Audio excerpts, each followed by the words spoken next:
Yo, party people in the place to be. What's good? It's the number one Chief Rock in Nick's universe, or in the universe, Uncle Freezy. I get so used to saying in Nick's universe, everybody. I'm sorry. So we are on vibes and stuff. And so I'm not here by myself. I'm here with the resident R&B sensation, DSJ. Let me see if do we have a intro for DSJ. Let me see. I think we have one for DSJ. I can't find it. I think we have one for DSJ. Hold on, everybody. I'm off my game a little bit. Right. There it is. Ladies and gentlemen, introducing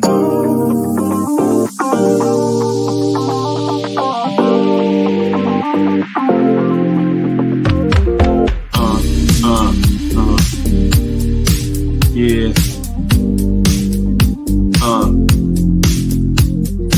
uh, uh, yeah, ladies and gentlemen, put them drinks down and get on your feet.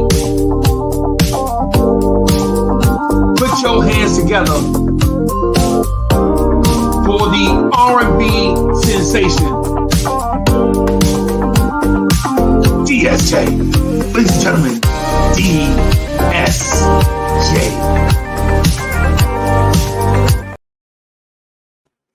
Yo, everybody, the R&B sensation DSJ is in the building. What's good, boss? Ain't nothing much. I'm relaxing, enjoying the rest of the weekend. Had a good time out in South Carolina on Friday. Bam. So If y'all didn't catch it, if y'all didn't catch DSJ live in concert, man, y'all missed it. Y'all missed it. I missed it, DSJ. I regret that I missed it, man. I'm in street clothes right now. So I didn't get the opportunity to come out and see you. And I had been looking forward to it for so long, man. How did everything go? it went good. It went good. I did my thing on stage. Of course. Of Yep. course, the target reaction from the women. They can't help Um, themselves. Yeah. it was great. I think what was surprising was some of the guys were vibing to it as well. Right. Especially because this was a hip hop crowd. So, like a lot of the music that was playing was like trap, it was just straight hip hop. So, it was a gamble anytime you play R&B in a section like that, but it Yeah. got it got a good response. The owner of the club wants me to come back. Um, and not in a capacity like it's a showcase, but looks like he wants to kind of make me a fixture whenever I'm available. So I told you, bro. Yo, we'll see how that goes. hey, so I what is it? October? I think in around May, I shared something with you. You remember when I told you, talk to you about getting your own venue and setting it up where people can come see you? Absolutely. And but you being the owner, you get all the gate and then all everything, and then you can bring people in and let them perform, and then you get a piece of that too when they perform. Yeah, I remember. Yeah, man. I'm just saying. I'm not saying. I'm just saying. You know what I mean? Yeah, definitely. So yeah, man. Yeah, man. Every wing that come out the back, you getting a portion of that. Every every Bud Light you see come out the back, you getting a portion of that. You know what Le- I'm saying? Lemon pepper and teriyaki. Yeah, every dash of lemon pepper, you getting a percentage of that. You know what I'm saying? You know what I'm saying? Yeah, man. Yeah, man. Just to do the thing that you love to do. So let me because I had this thing in a certain order, right? What I want to do is talk a little Blue Eyed Soul and then talk to this first. But since we started with this first, let's continue on this, if you don't mind. And what I'm gonna do is remember remember I'm your homeboy, but I'm also gonna sound like a fanboy at the same time. So just keep in mind that you know what I'm saying. I'm asking this to give the viewers insight to what it's like being an R&B sensation. Okay. I got you. So here's the thing. Here's the thing that a lot of us want to know. Like, yo, what is it like standing there in that moment right before you enter the stage and you know they're about to say your name? You know they're about to say, "Ladies and gentlemen, the R&B sensation, DSJ." What is it like before that? Because I'm gonna get to. I want to ask you, what is it like to hear the introduction? But I want to get the vibe of what it's like when you standing there, just maybe head down in that moment um of lose yourself. Okay, so for me, I want to say normally before any performance that I've ever done, I'm usually calm, collected, and focused. I'm always kind of game prepping the performance in my head, Okay. right? Um, and I want to say maybe like 5 minutes before my name is called or before I'm getting called to the stage is the highest level of anxiety that hits me. So that'll Okay. probably be the most nervous I'll be. But an exercise that I've managed to help me out with that is the deep breath, Okay. eyes closed, and to picture the performance as it unfolds. I Okay. already know the notes. I already have performed this a million times over and over. So it really just comes down to just that bundle of nerves and kind of unloosening the knot. Okay. Okay. So yeah, so right before, so I want to say right before, like 5 minutes before my name is called, is probably the most anxious and nervous I'll be. Okay. But that'll pass because again, once you're locked in, once you're focused on just delivering the best version of yourself, um, everything else kind of falls away. So there are no real his palms are sweaty, knees weak, arms are heavy. There's vomit on his sweater already. Mom spaghetti. He's nervous, but on the surface, he's calm and ready to drop bombs, but he keeps on forgetting. There's no lose yourself. Like there's no what he wrote down, something right go loud. There's none of that. It's just more like I've been here before. I can do this. More of that. Yeah, Okay. I Okay. think I think that at this point in time, it's like that now. But before it was like, oh, there goes gravity. Yeah, there was definitely a lot of those moments where Right, right. I would absolutely lose myself in trying to capture myself. Like, oh Lord, let me make sure I take a deep breath before this audience sees the Mom sweat spaghetti. beads. Yeah, man. Oh my goodness. Not in that sense. I'm talking in a figurative sense, like the Yeah. the the be rabbit portion Oh of yeah. yeah, yeah. So salute to the chat. Salute to the chat, man. Thank y'all for watching. It's your man Uncle Freezy. I'm here with the R&B sensation DSJ. He recently performed and unveiled the hit single "Hood Goddess" to the world for the masses for mass consumption. In a little while, we'll get into where you can find "Hood Goddess" and other DSJ material. But for right now, let's talk about the expected and unexpected um, rise to being an R&B sensation. Right? Let me ask this because I asked, what was it like? Backstage when you're when they give you the hey 2 minutes or whatever it is, they say Hollywood have it so Hollywooded up that if when you are not an R&B sensation, you don't know what it's like. But so for us in our imaginations, because a lot of us are not talented enough to be in your shoes. So we just have to draw from what we think it's gonna be like, or vicarious, or maybe what we've seen happen. But when your name is called, what is it like when your name is called and you enter the stage? Do you get that rush of adrenaline? Yeah, at that point it's the immediate release because now that whole bundle of nerves right before everything unfolded, they call your name. It's like showtime. And again, you like I said, it's just a game plan, just following the game plan. Um, the ways that you want to perform the song, the way that you want to kind of move from spots in the stage. Um, if you have a partner on stage, how do you want to move with that partner? Right, right.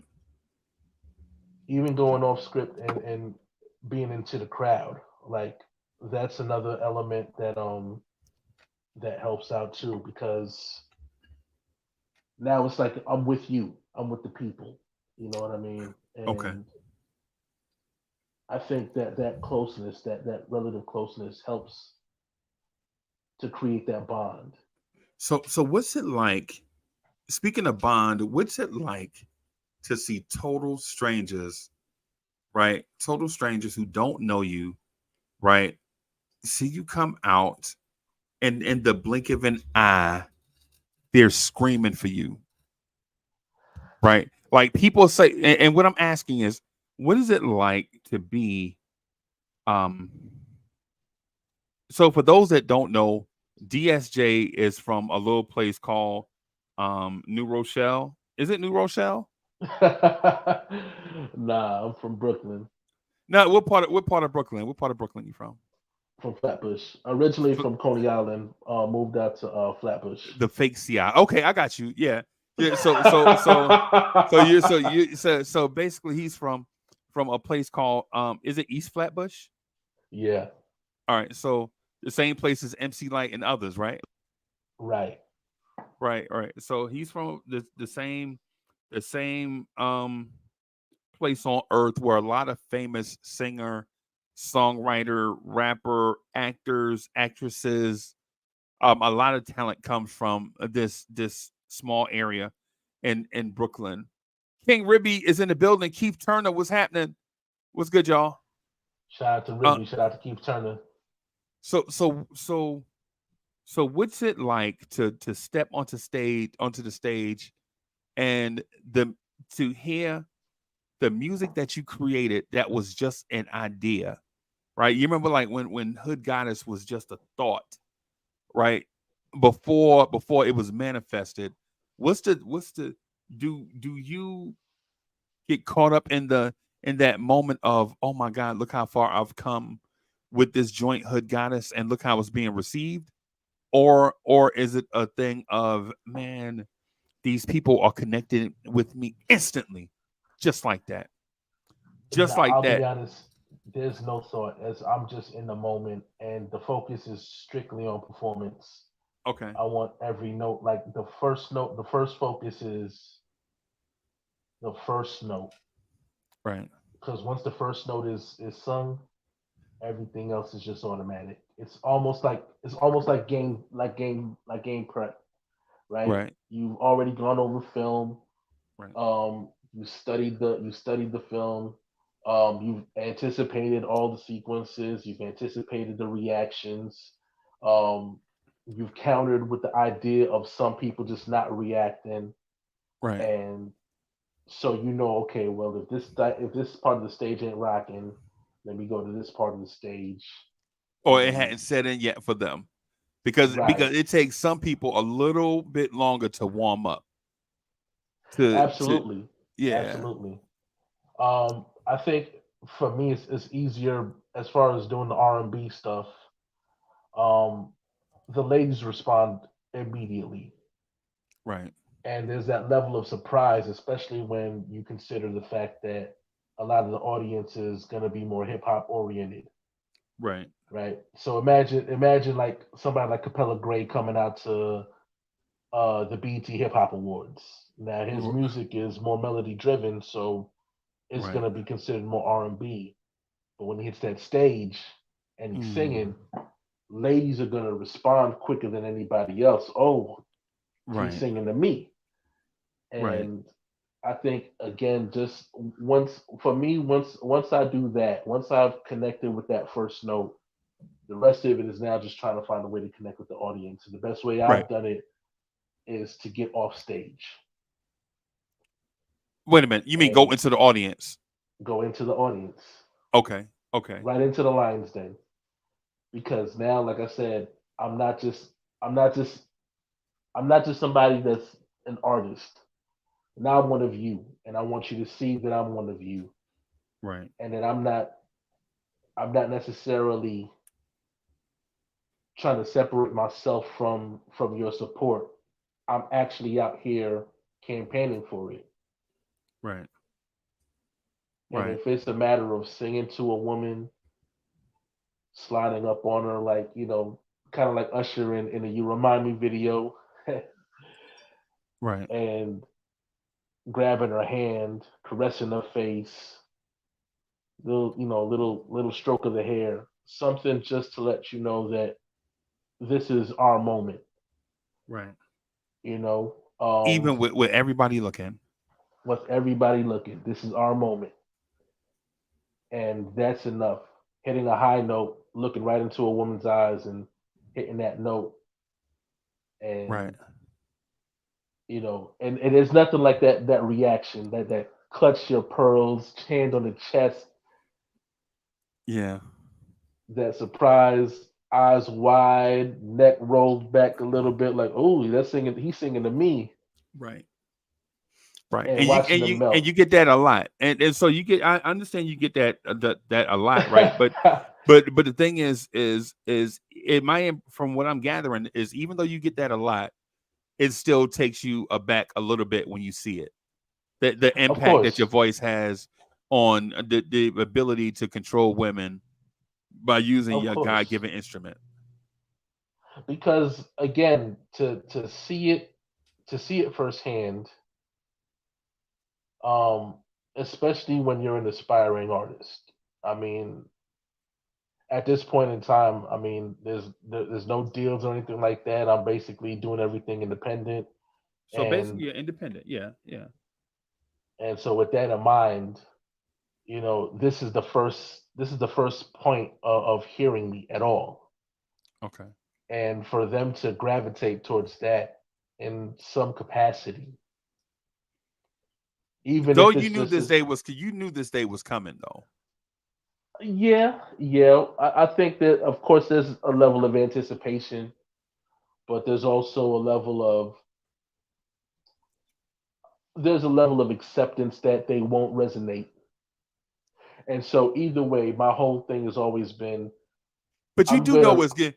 Even if they don't connect, you do know it's good music though, right? right, yeah, that part I don't have a problem with sharing, because I feel like, again, I feel like the music is good. Right. But I also recognize too that just because I think that it's good doesn't mean the world will. But what I'm Well, gonna do, no matter what, is I'm gonna always put on my best performance. yeah. And I don't care if it's two angry fans to 2,000 screaming fans. I'm gonna always give you the best version of DSJ, and So in my that's opinion, not to cut you, but in my opinion, I think you're being really humble, and man, and I appreciate that because the world does need more humble people. Because listen, man, when I hear boys to men talk, the boys to men makes you want to just slap them across their mouth, man, with how the stories of how arrogant they are. You know what I'm saying? right, right. Yeah, we're better singers than everybody. We're the best group ever. You know what I'm saying? All the and when you hear Dallas Austin, Candy Burris, multiple people talk about how arrogant they are, you know what I'm saying? It makes you just dislike them just based off of that, right? But to hear to hear you talk about how cozy and how quaint some of these venues are that you perform in, and you get that one-on-one contact, you get that eye contact with people, and they get to and listen, and it's not that they're blessing you by being there, so to speak. It's more like you are blessing them with the thing that most people don't have. And with that said, and I know that sounds arrogant in the vein of the people that I just mentioned, but bro, there are people out here that would die to have a talent like you have. You feel me? Right. Now, and listen, I'm very appreciative of the God given gift of song of melody because I can't imagine life without it. You know what I mean? Like, I mean, I'm talking about I've grown up in this house in a household where the record player at times was my best friend. Right. The tape cassette was my best friend. Oh, I'm making the mixtape and didn't even call it a mixtape at that point. But every melody that I heard from After Seven's um, version of Can't Natural stop. High, Natural high. Okay. um, Boys to Men's Your Love, um, Love Is Vanessa Williams featuring Brian McKnight. Oh yeah. Yeah, yeah, Like yeah. I would just let me make sure I get these songs on this tape and learn them Right. and blow people's minds when I sing them. Right. And it's funny because even in terms of performing, all it does is take me back to the 7-year-old boy that would I would gather family members and I would sing whatever song came to mind right in front of the couch, right in front of family members, right in front of, Right. in front of company. Oh, you're gonna Right. hear this song. I'm gonna Right. put on the performance of a lifetime, and I'm Boom. gonna do this spin and fake split. You know you know what I'm talking about when Right. everybody I act know like they so. could do the splits Right. Right. and stuff like that. So yeah, I would always revert back to that 7-year-old boy version of me that couldn't wait to see somebody ring the doorbell so I could sit them down and put on this show for y'all. Right. Right. And now, all these years later, the venues have changed, but the person has stayed the same. The love for Absolutely, performing in front of people has stayed the same throughout. Right. absolutely. And so what I suggest is humbly that when you pay your way into these venues to hear somebody, you expect for whatever it is that you pay to get in. You don't expect Luther Vandross to be in the place, but you do expect a good performance, right? And from what I gather, you've always been a great performer. The only thing is that the performances have been limited. Maybe through opportunity, maybe the timing wasn't right, but it appears that now is the time, right? Oh, And absolutely. and from what I gather, the people that were there that night, the people that booked you, the people that saw you perform, the people that you went there with, all were blown away by your performance. In fact, they probably want you to do it again, right? Yeah, I've already gotten the call back. Unfortunately, they're calling me back on my weekend that I'd actually work. Right. So Well, we'll bills got to be figure it out. paid. Bills got to be Right. paid. You know what I'm saying? So there's We'll that. definitely figure it out, and I'll definitely spin the block and get back to them because I enjoyed myself. So And how much did you give them? well, really, it was just a minute and 46 seconds of Hood Goddess. Okay. Then after that, I went into a song called Flex. It wasn't my original song, and I wasn't even the original person on the hook. The person couldn't make it, so I basically became a substitute. Right. And And now they yeah, regret it. And now they regret actually they do. it. Yeah, I just heard that the guy unfortunately he was having car trouble, Right. and so he couldn't get up with anybody to help him out to get to the venue, and Right. so just off of that, I filled in, but And now it's like when Lou Gehrig comes in to play first base for the dude that had the sniffles, and then Lou Gehrig played every day for 18 straight years. You know what I'm saying? So it's like, wow. You know what I'm saying? But and no Yeah. disrespect to that artist, because I'm sure, um, um, that artist will get what what's coming to them in success and all that stuff. But when it comes to the opportunity to get in front of people and showcase what you have, but let me do this for dope, because I'm sure there are some that have never heard Hood Goddess, man. I want to play Hood Goddess real quick, and then I want to talk to you after this. Okay. No problem. All right.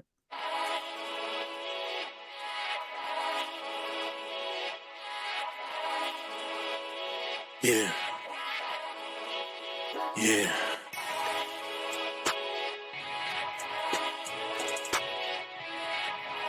Shorty, let me holler at you. Girl, it's the way you walk, command attention. It's all about your vibe, your true intention. I call you Hood Goddess. You're misunderstood, 'cause you're from the hood. From first eye contact, I knew I had to have that. Had a feeling you were something special. Didn't know if I could match that. You draw a crowd just to say hi. You make it happen, you stay fly. You biggin' everyone up. If I was a stock, you would raise mine. Even with a t-shirt and sweats on. Girl, you work it for me. Don't matter what they say about you. Baby, you're perfect to me. It's the way you walk, command attention. It's all about your vibe, your true intention. I call you Hood Goddess. You're misunderstood, 'cause you're from the hood. That Dominican girl, East African queen, call you my cinnamon girl. Sweet like grandma cobbler, you were a #1 prospect. Even if you're raised in the projects, and you got the whole game on lock. Cops and robbers, they'll build an altar, you're so bomb. You shoot them down so calm. You don't be playing no games, but sexy in jerseys you throw on. I'm your soldier, I will march in line. You know it's your world. Let me hit you with that Martin line. You go, girl, it's the way you walk, command attention. It's all about your vibe, your true intention. I call you Hood Goddess. You're misunderstood, 'cause you're from the hood. They say beauty is in the eye of the beholder. Well, I would love to be the one that holds you, console you in times of grief, and listen when you're trying to speak. Your smile, it brightens up the darkest moods, and looking in your eyes is like gazing at the stars and moon. Just thinking about you, damn, I can hardly move. The depths of my feelings are hard to convey, like trying to catch fish at the edge of a bay, like I'm caught in an infinite wave, 'cause even when you do the simplest things,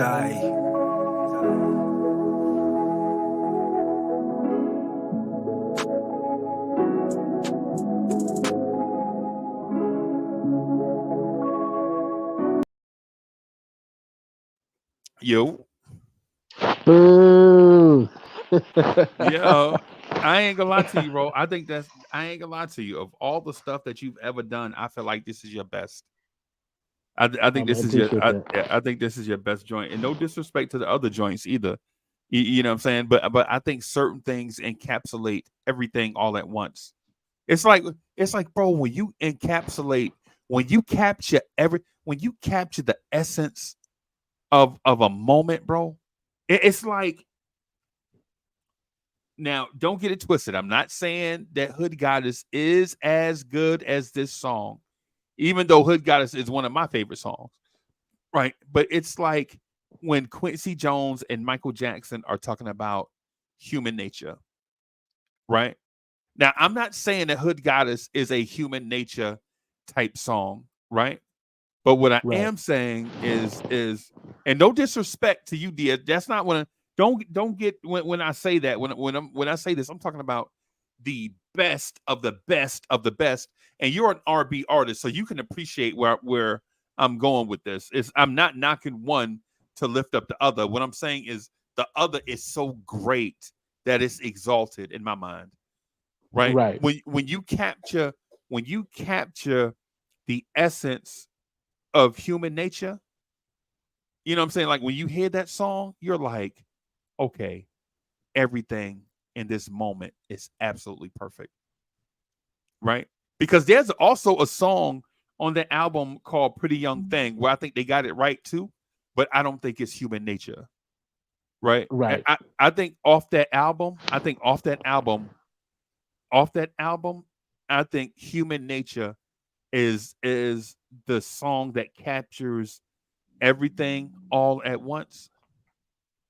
You know what I'm saying? Like Human Nature is, the lyrics are great, the singing is great, the production is great, the mood is right, the moment is right. It's like all these things are bundled across the. It's like, you ever heard this song called Secret Garden? Absolutely.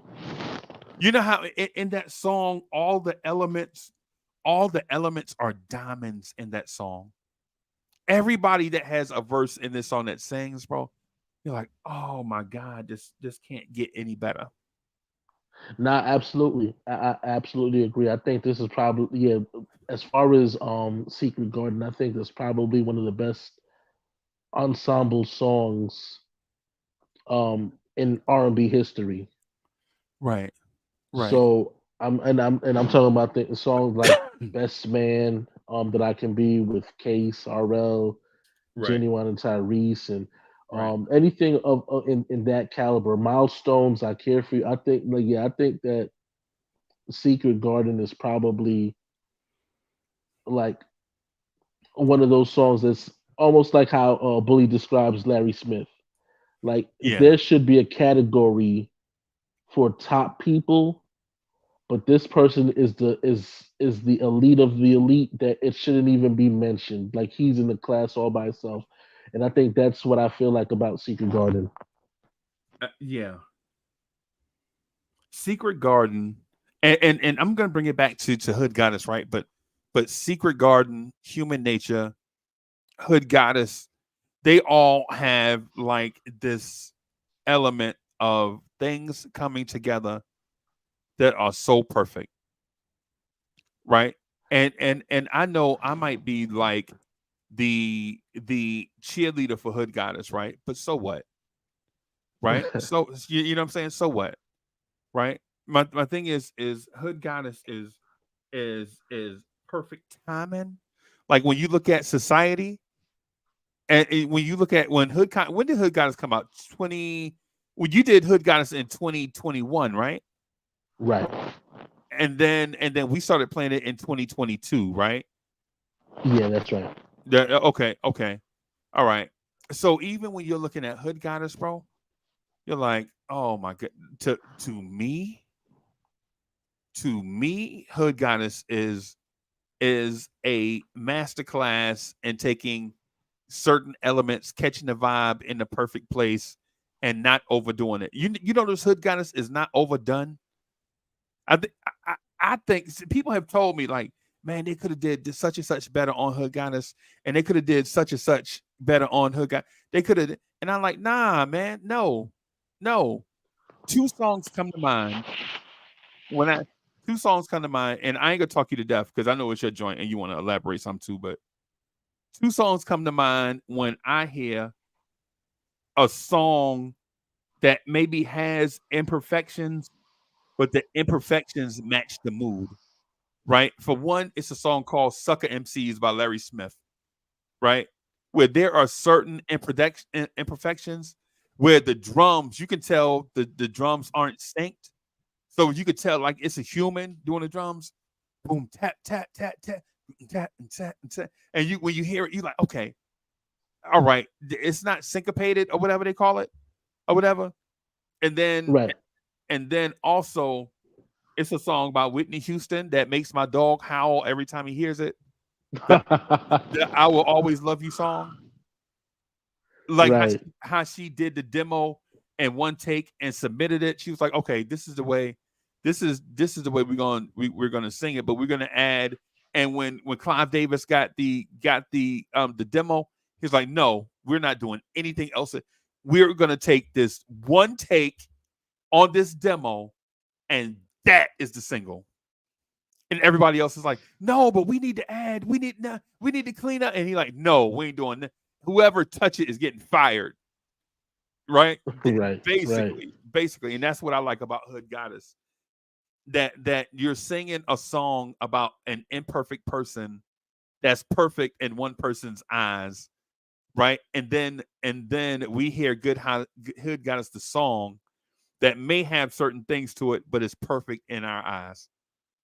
You feel me? Yeah. Now, here's a funny story, right? Because it's almost like how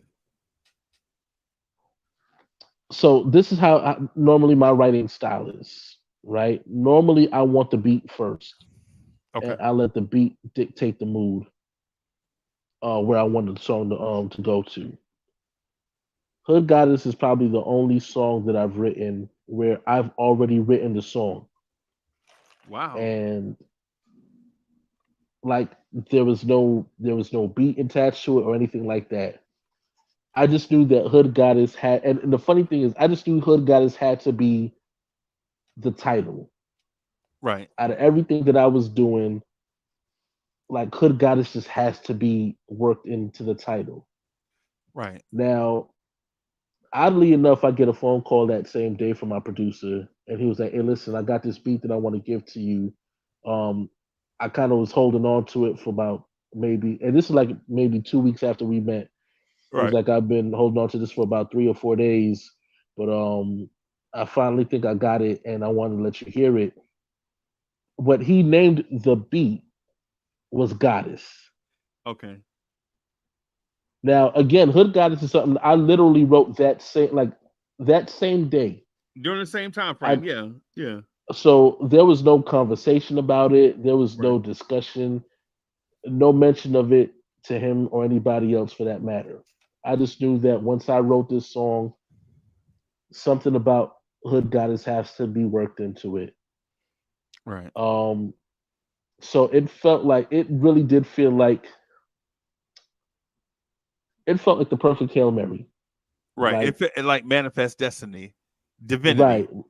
Where it's third and 15. I've been getting sacked all day by the defensive backs, and True now Giants I get a fan. chance. Right. Yeah, I get a breakaway. I scramble left, let that thing fly, and it's a helmet catch. Right. And that's what Hood Goddess felt like. It felt like a helmet catch. Like everything just worked out perfectly to get to that point. Right. Right. And that's what I felt like when I first heard it. Especially because again, it goes against my writing style. Like, again, I never write from the aspect of thought, because I don't know if whatever beat that I have in mind, the producer will be able to bring it to life, or it won't sound like what I want it to sound like. So as opposed to having the expectation of I'm gonna write the song and let them hear what I'm coming with, nah, let me just get whatever beats you got, and whatever I get from that, I'll let that dictate how the song goes. Right. But this time, Hood Goddess just came together perfectly. Bro, before I heard Hood Goddess, right, and I'm not going to say any names because it's not really important in terms of how we feel about it.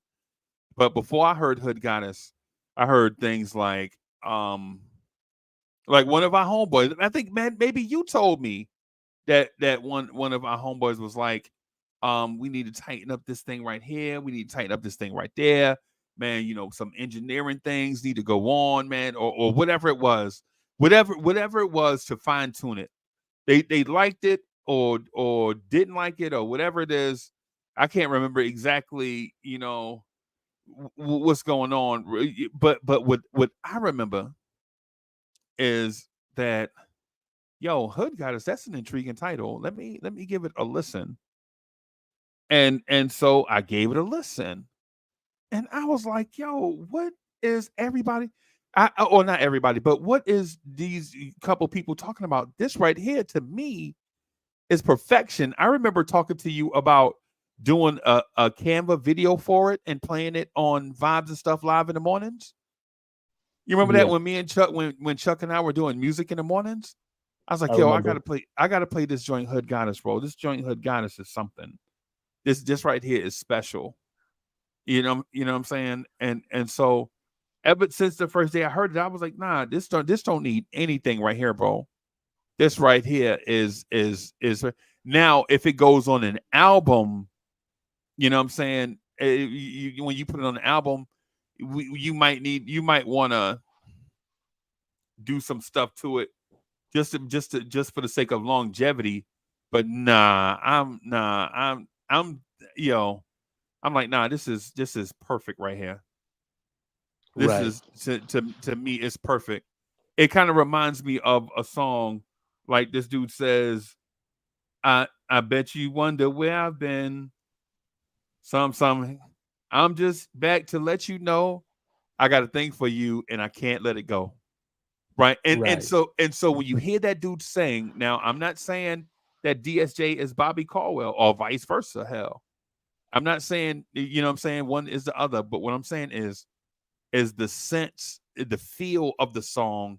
You can kind of feel like the street and Hood Goddess come through. Right. And in that song right there, like what you won't do, you know what I'm saying? You could feel the desperation come through.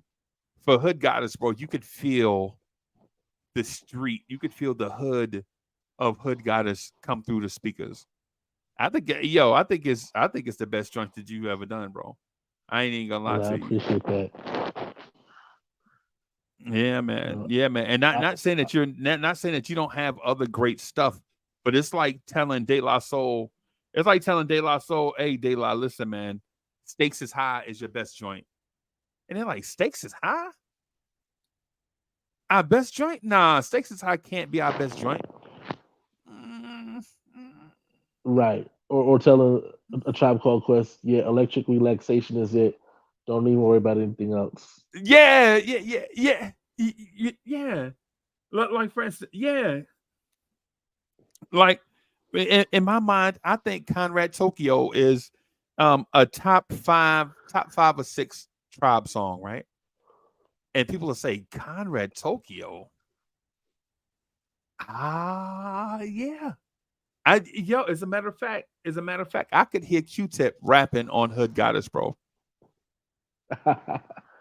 That'd be crazy. That'd be crazy, right? Oh man, I'd invite it for sure. I mean, man. I'd be honored if anybody wanted to do something like that. Yeah, man. I can hear Q-Tip rhyming on Hood Goddess, bro. It's like the perfect native like sound. Like it, man. Yeah,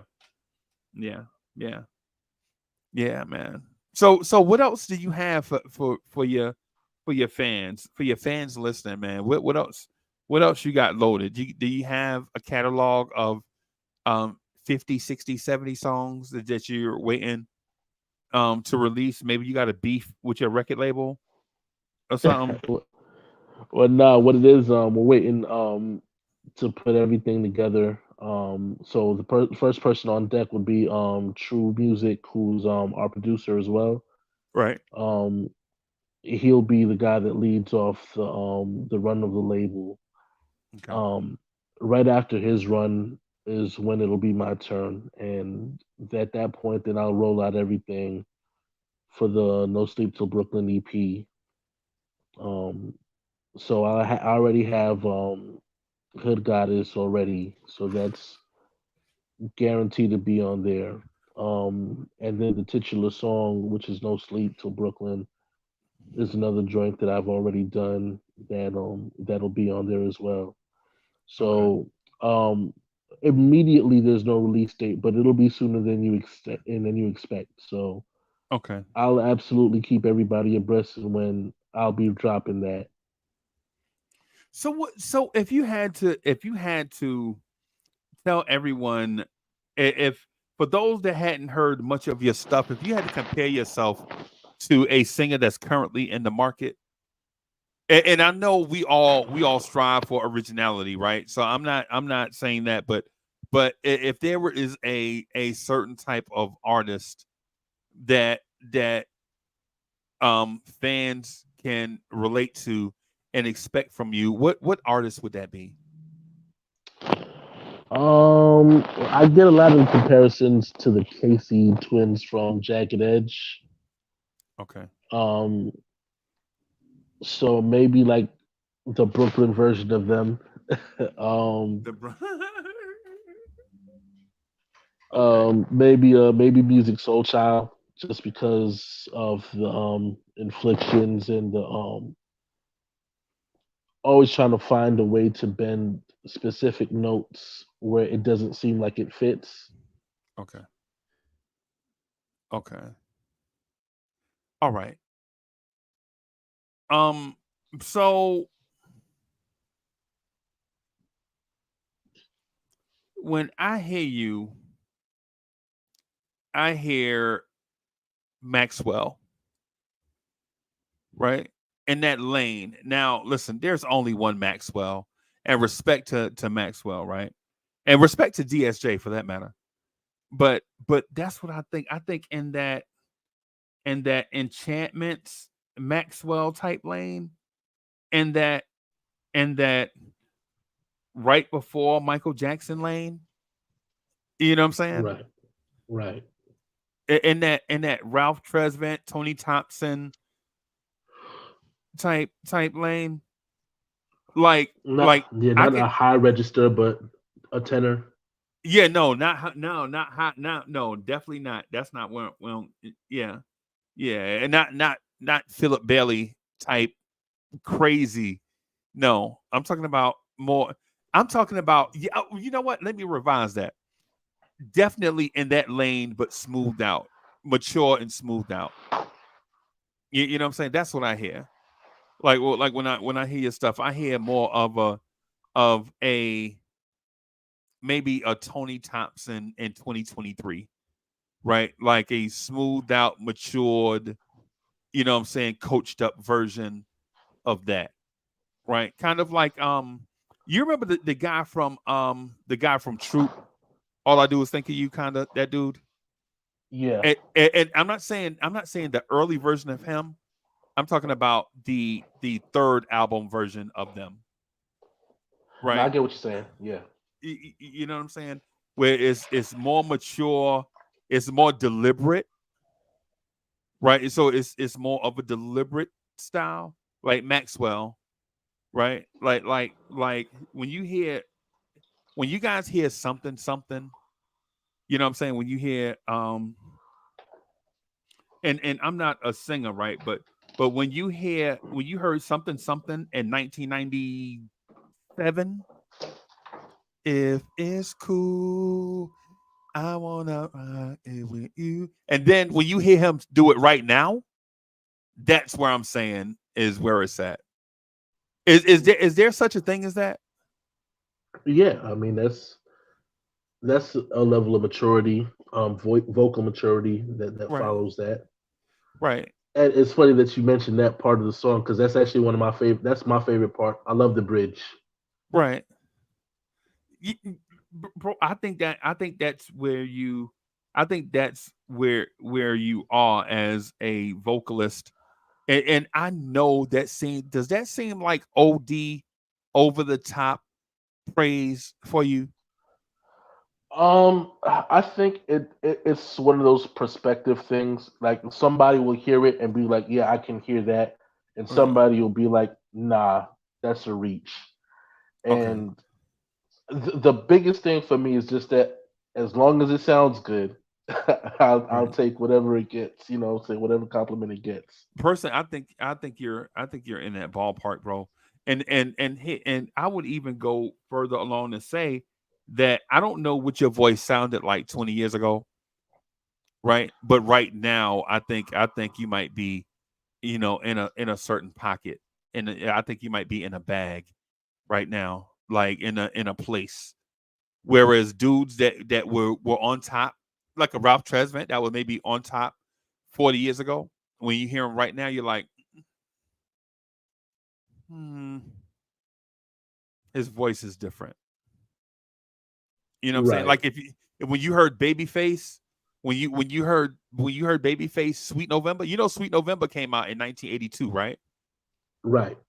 Right, the deal, 1982, right?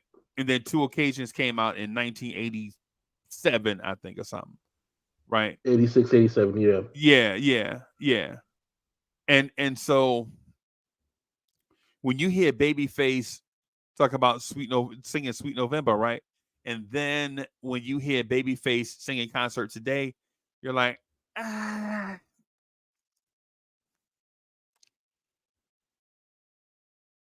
nah, right? But I think right now where you're at, you're like in this pocket, right? So it's Right. kind of it's kind of like if it's kind of like if you mix um it's kind of like if you mix uh a early Chris Brown, this Christmas Chris Brown, and a Keith Washington together. Wow. Wow. Yeah, yeah. So and people probably don't even remember. You remember Keith Washington, bro? Yeah. Matter of fact, even not that long ago, I was just listening to "Kissing You." Oh, that's my joint, bro. That's that's. I I'll ain't even be gonna honest. lie, bro. I think that's his signature song. I think that's that one song that if he ever puts on a concert, like it's a disappointment if he doesn't even play that one. It's a disappointment if you don't do it twice, in my opinion. Yeah, You know what I'm yeah. saying? Because even with all the new music that I'm sure he'll have, um, some songs are just like it's criminal if you don't perform it. And Right. Right. so I think for him, "Kissing You" was like one of those songs that if you're not performing it, yeah, you might be out there looking for your money back. Yeah. Yeah. I've seen that dude perform, and man, that dude is velvet, bro. That dude is that dude is so smooth, bro. That dude have you so jealous of him, man. I mean, that dude have the men out there so jealous of him, bro. You like, dog, man. Some dudes just have it, man. Some dudes just have it all. They have the look, the voice, the cool, the style, the presence, the confidence. They just have it all, bro. It's like if you mix Marvin Gaye and Billy D. Williams together and you get Keith Washington. And then and Yeah. then he and then he got the ultimate hood name, Keith Washington. Right, right. And Ron says, Babyface is like 70 years old. You better start. Hey man, all I'm gonna say, Charlie Wilson, Ron Osley, yeah, dudes from my church. You get DSJ with yo, you know how the older dudes at church, they be like 75, 80 years old, they get up and sing, bro. Oh They yeah. get they get better. They get better with time. Now, of course, they didn't spend the better part of 60 years in foreign airports touring and singing 3 times a day for a living, right? But Right. you know, dudes like Charlie Wilson, bro, they're like, okay, Yeah, yeah. that's a treasure. Yeah. So, you got a few minutes to talk about this Blue Eyed Soul thing? Yeah, sure. Um, let me first start by saying Blue Eyed Soul is probably a bigger genre than I think people um realize. Because and let me say this. I remember being in high school. I remember hearing the Junkyard Dog come down, come to the stage. Man, I was maybe 15 years old, something like that, and I hear boom, boom, boom, boom, boom, doom, doom, doom, doom, doom, doom, doom, doom, doom, doom, doom. And when I hear the vocals, and I'm like, okay, that brother's singing his ass off, bro. And then you find out it's a white group from Europe. Right. You know what I'm saying? And the thing about it is when you find out it's a white group from Europe, now you're like, wait a minute, what else do they have? Right? And then you realize, man, when you hear stuff like "We are the champions," when the Rangers, well, not the Rangers, the Islanders were lifting this because the Rangers were trash, but the Islanders were lifting the Stanley Cup, right? And they're singing "We the champ." I'm like, okay, I like that group too. So it's two of them groups out there. Okay, we and then you hear stuff like. Mm, mm, mm, mm, mm, mm. And you're like, okay, wait a minute. It's a third group. I like them too. Okay. Yeah, that chant song. Oh man, we will rock you. Yeah. Cool story too, right? First time I heard that song was played in the 1991 NBA Finals, um, when the LA Lakers was playing against the Chicago Bulls, Right. and I remember specifically that was being played right before Jordan's iconic switcheroo layup. Right. Right. Right. Bro. That's something. And for those listening, those three different songs and three different groups are actually one group, right? It's Queen, right? But at the time, as a little kid or as a young kid, listening to KLS, listening to listening to KLS, right? Listen to Kiss FM and WBLS. There are certain songs that you hear. They play certain things on the radio, so it's more like of a transitioning from soft rock to a street right to a real to two street radio stations, but they're doing it over the course of time, right? And so when you hear like the Blue Eyed Soul, all of a sudden you're hearing songs like Sarah Smile. DSA, are you a fan of Sarah Smile? That song's Hall and Oates. Yeah. Um, I'll be honest, I struggle a lot with the idea of which one do I like more, the original or the remake. Okay, who did the And remake? After Seven. Oh yeah, I do remember that. Yeah, Now, I'm not saying it in terms of After Seven outsung Hall and Oates and nothing like that. I'm just saying as far as covering that song. For one, the song was iconic as is. as is. Yeah, So to do it justice, it's a masterpiece. It's a masterpiece of a song. right. Um and the description of it, like just like breaking down the lyrics and the description of what they see in this woman, it's like wow. Yeah, And maybe um maybe it gave birth to those type of songs, because even like another song that comes to mind in that same vein, which is also another cover, I Can't Tell You Why, by the Eagles. Yeah, man. Classic.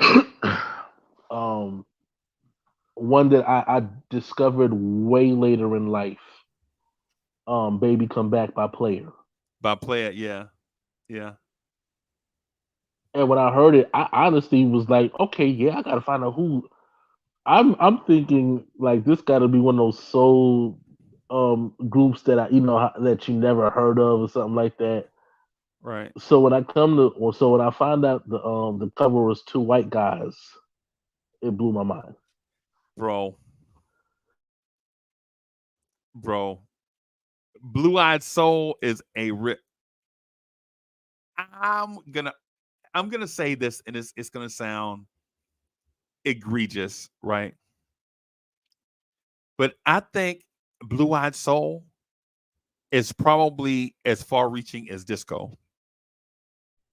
And the reason why I say that is because out of the Blue Eyed Soul era, for all the dudes you mentioned, I think I can name dudes that don't get mentioned, and you're like, oh yeah, I remember them.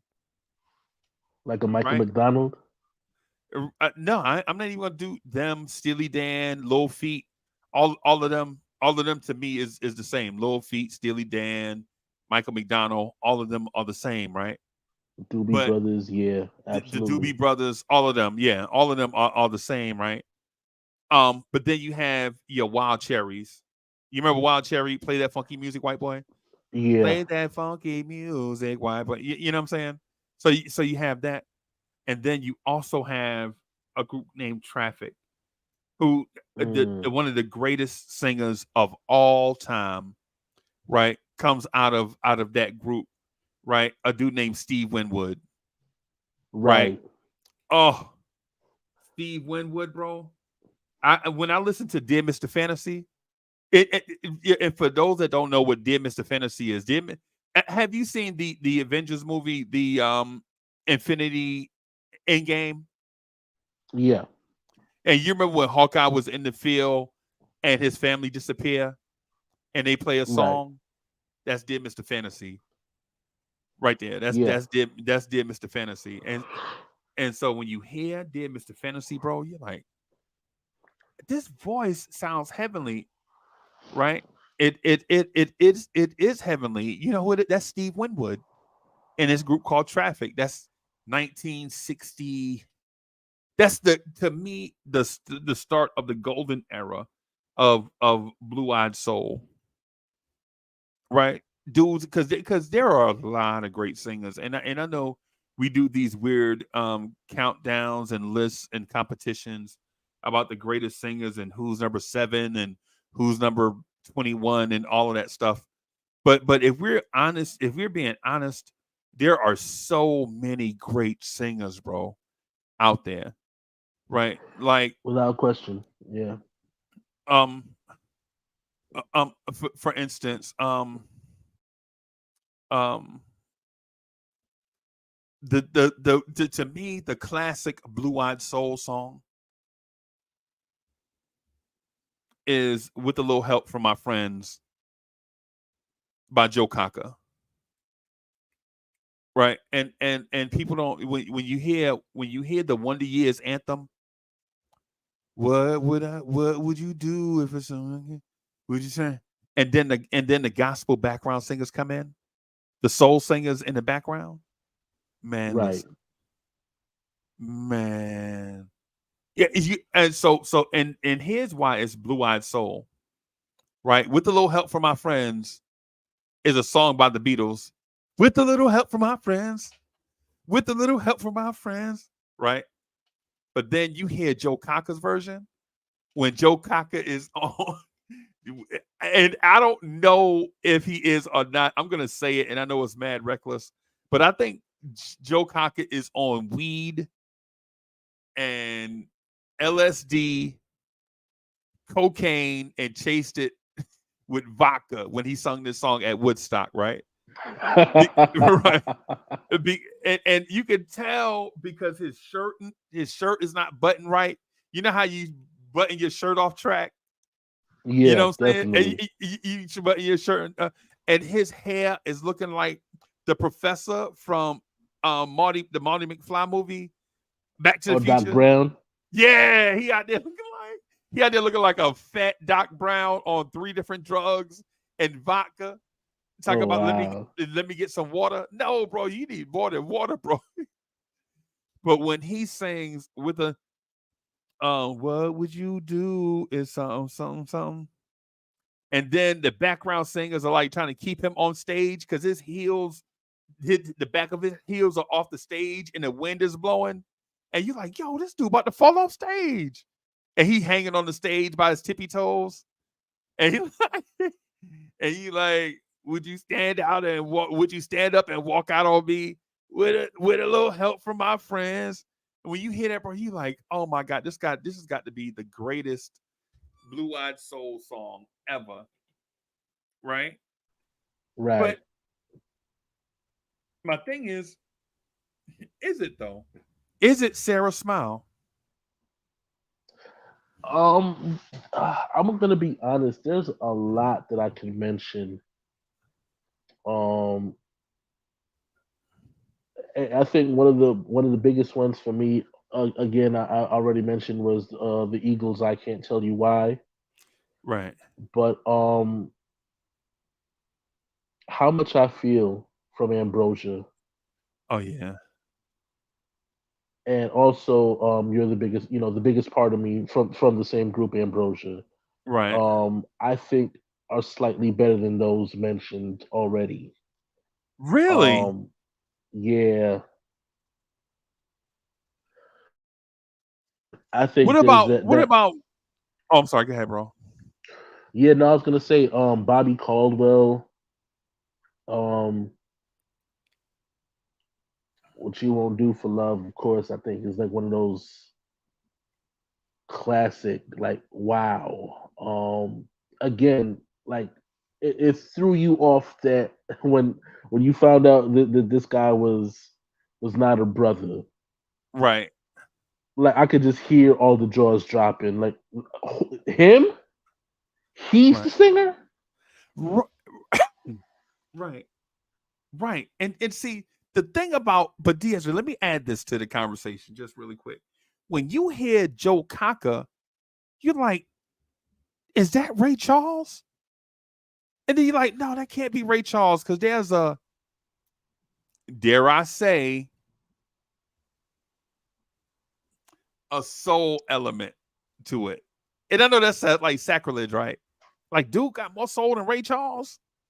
No, I know exactly what you're saying. It's almost like that. But again, I think there's a certain level of like there's a growl Right. that some singers have and some don't. Like I don't have a growl. It's a force if you hear anything with a growl in it from me. But like a Marvin Gaye, or I give you a prime example. Rome, Mister I Okay. Belong to You. Right. Right.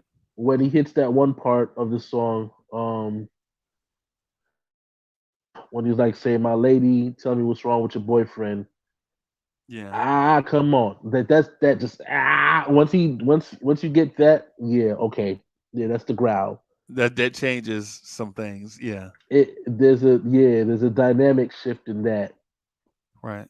So um yeah, like there are elements, and I think that's what Joe Cocker presents different than a Ray Charles. He has that immediate growl, a church like growl Right. that exists in his music. What did you that Ambrosia song? You said the Ambrosia song is the biggest part of me. Yeah, biggest part of me, and how much I feel. Okay. Okay. I'm gonna let them play in the background as oh yeah, I remember this song. Yeah, I remember this song. Yeah. Yeah. I remember this. Yeah. I think is it just the groove to this? It just seems like it's a soul song where you hear the bass guitar. Um, yeah, there's elements of it in the musician, in the percussion, the instrumentation. Um, and I think even the breakdown, once you allow certain instruments to just play in a solo capacity,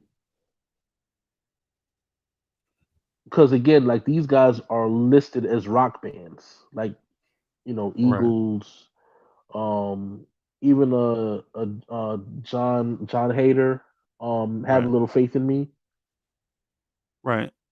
like that's more like they'll consider that rock, but like this is clearly there's a soul element to these songs. So does soft rock blend into Blue Eyed Soul? I think so. Look like is Christopher Cross a little Blue Eyed Soul? Yeah. He's got this song called Sailing, bro. I don't care what people say, bro. In my opinion, that's definitely a top 100 song of all times. And I'm including every genre, bro.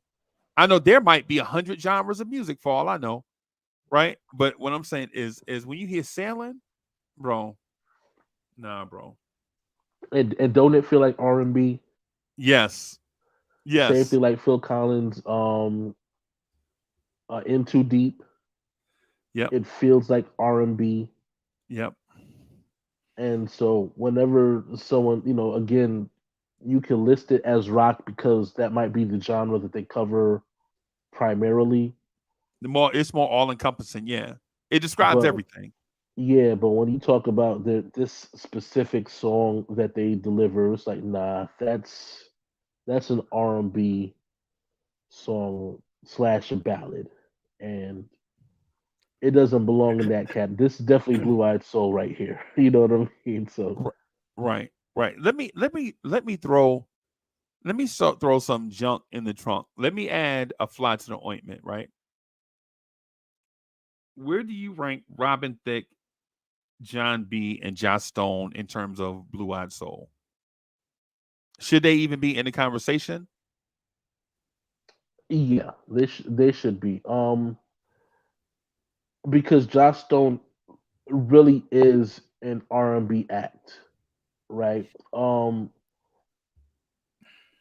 She has the vocal chops of a Pink, Ooh. You but I think Pink think is that better than Joss Stone? no, I'm saying I think that they both have that element that like the belting element, like that's the capacity of their songs, Okay. like to make sure that they hit these hard notes. There's no softness to the way they deliver their notes, Right. right? Um, but when I hear them, um, I think yeah, someone took them to church. Like so, they definitely been to church, Right. and they've been to a Southern Baptist church at that. Southern a locked in church all day long. Yeah, The, that the preacher don't 4 to start 5 preaching hours. until 12:45. And you like, man, the Right, football game start in 15 minutes. Yeah. right. Yeah. So yeah, when I hear Joss Stone, I hear that that she definitely dated a couple of brothers. Like that's the first thing that came to mind. Like yeah, she's been around the block. Would you consider New Shoes a Blue Eyed Soul? Um it has the No, elements. it's So more like a techno pop, right, right? it has the Discotheque. elements of it, but yeah, like there's a rhythm to it that's in a melody that catches that's like, yeah, this is soulful. Right. Right. There's a few of them that's like that. Cindy Lauper's like that too. Oh, Cindy Lauper, she's from Flatbush, right? Well, nah, I think she's from Bensonhurst, but either way, go Brooklyn. How far is Bensonhurst from Flatbush? You talking about maybe about 4 miles. 25? No, we talking about 25. At least 25 minutes from where I'm at that I can remember. 25 minutes, and that's by bus, right? Right. Yeah, so that's probably about 7 miles or something. You know what I'm saying? So it's not that far. It's far, but it's not that far. Right. It's a long way to walk. I know that. So, but I don't know if um, you're a New Yorker, you probably used to that walk. yeah, man, yeah, man. Um, um, my Cyndi Lauper comp is always a lady that came out like 10 years later, a lady named Lisa Stansfield. And they're not the same. I think Lisa Stansfield is the calmed down version of Cyndi Lauper. Right. Right. You know what I'm saying? Like Cyndi Lauper and Tony Basil, when they first came out, were similar, right? But Lisa Stansfield is still in that freestyle and that free. I think Lisa Stansfield is probably at the end of that freestyle era of music, of that. It's dance music, but it's not disco. It's not techno. It's not R&B. It's not soul, even though it's soul infused. Kind of It's like a hybrid. like a CC Peniston, Right. and like in that lane where is you could see a bunch of gay dudes dancing to that with their shirt off. You know what I'm saying? Like, and no disrespect to them. I'm not being disrespectful. What I'm saying is that might be like Yeah, that. you hear it in the house club type of vibe. Yeah, yeah, like some Hadaway, some What Is Love. You remember that? What is love? Oh yeah. Mhm. And Like shout out to Will Ferrell and Chris Kattan because they made that Yeah, song. a That song smash. forever lives in infamy now. Yeah, they made that song a I smash. can't Yeah. even I can't help but even do the head nod like every time the song comes on. Every time the song come on, right, right. But yeah, so Lisa Stansfield, I think, is in that Blue Eyed Soul range too. I think um Tara Kemp is also in that blue eyed, Yeah, you know what I'm saying? Yes, yeah. That's what so yeah. Ron Taylor Dane is Taylor yeah. Dane, yeah. Yeah. So you know where I'm going. So Ron knows where I'm going with it, right? Like Taylor Dane, Tara, because bro, I'm like one of my favorite songs is Just Wanna Hold You Tight by Tara Kemp. Oh Right. yeah, I mean, bro, when you hear that in a dance club, it's crazy, bro. It's crazy, right? But to me, I think it's in that blue-eyed soul range. That's why it's hard for me to put people like Samantha Fox and geez, what's the other lady? I had a name on the tip of my tongue. Jane Child. Um yeah. um Tiffany, I know she's more pop, but I think that she had the vocal chops of an R&B singer. and she had soul sensibilities too. Yeah, You know what I'm saying? She had soul sensibilities, right? Unlike and so there are some that were the complete opposite and had zero soul sensibilities and they tried like Sheena Easton. You remember Sheena Easton? yeah, I remember. Wanting to kind of but just not having it. Olivia Newton-John wanting it but not just don't have it. You know Yeah, what I'm saying? So, yeah. Yeah, man. Even the black lady, Irene Cara, like wanting to have it, and maybe uh, it's just not connect, you what a know. feeling. Yeah, what a feeling. Yeah. And may she rest in peace too, man. Is that not the whitest song you ever heard in your life? I thought it was. I thought it was like initially, even the song that she did for the DC Cab DC Cab. You finale. remember that movie? Yeah, Oh my, yeah. that movie has to be worse than Jason's lyric, bro. Oh, by far.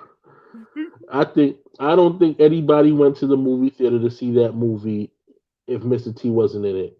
Right. Mr. T was like the biggest star. Um, I don't know what would be the equivalent to Mr. T now today, I don't know.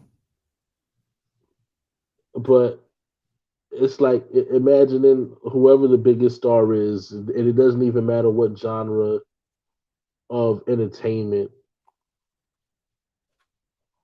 Matter of fact, it'd be like I guess if like if Shannon Sharp decided to be a cameo in a movie. Oh my God. Yeah, And and you're some sports fans will just go there because it's Shannon Sharp. Like I don't care about nothing else. ooh. Debbie Hey Gibson man. might have been a better singer than Tiffany. Nah, not at all. Nah, I'm gonna be right back, man. I'll be right back. Yeah, I gotta say that's a negatory. I don't. I think that she had. I think she had done better music, and I think that's more of the production rather than the actual vocal talent. It's almost like how people did the same thing with Christina Aguilera and Britney Spears, and how people would say that Britney was a better singer because her music was better or resonated better. But clearly, there's a talent difference.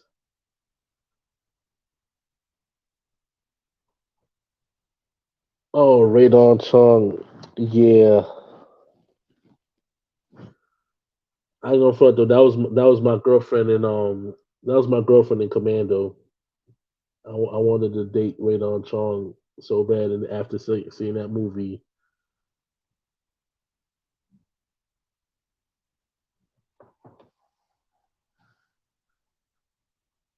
how you doing tonight, Ron? Hope everything is good with you and the fam.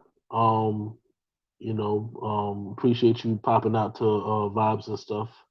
Um, I know it's late and everything, but as always, what I'm saying, it's always a welcome conversation. And overall, yeah, I'm in disbelief. Debbie Gibson might have been a better singer than Tiffany. Um, yeah, no, no, I couldn't, I can't do that. Nah, I can't co-sign that one.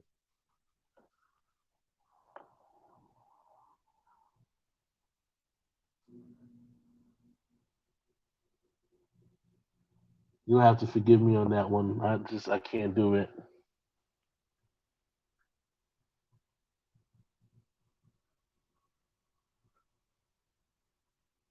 All right. And Ron says, I was about to say Irene Cara is the whitest black girl I know. Her and Ray John. Yeah. Yeah. Yeah. Yeah. But No, didn't she look good though? Didn't I ain't gonna lie. Radon Chong she was my girlfriend back in the day. I yeah. don't I loved her in Commando and even in Color Purple. Oh my God, bro. I, I was out there. I wanted to save her from that sucker punch from Oprah so bad. but it was coming. Yeah, or at So least revive her. At least revive her. Just yeah. Just some I'll be mouth to there to mouth. hold her head or something. Yeah. Just some mouth to mouth. Yeah. Just kiss her forehead so gently. Just let her know it's all just right, baby. just to try to Everybody revive can't her. take that. Right. Right. Right. Right. Um, I ain't gonna lie, bro. The Blue Eyed Soul thing is a compelling conversation, and the fact that I think it's more far reaching. With the more you talk about it, the more I think there are more legs to the Blue Eyed Soul conversation than there is to the hip hop producers conversation that we keep having. Am I wrong? Yeah.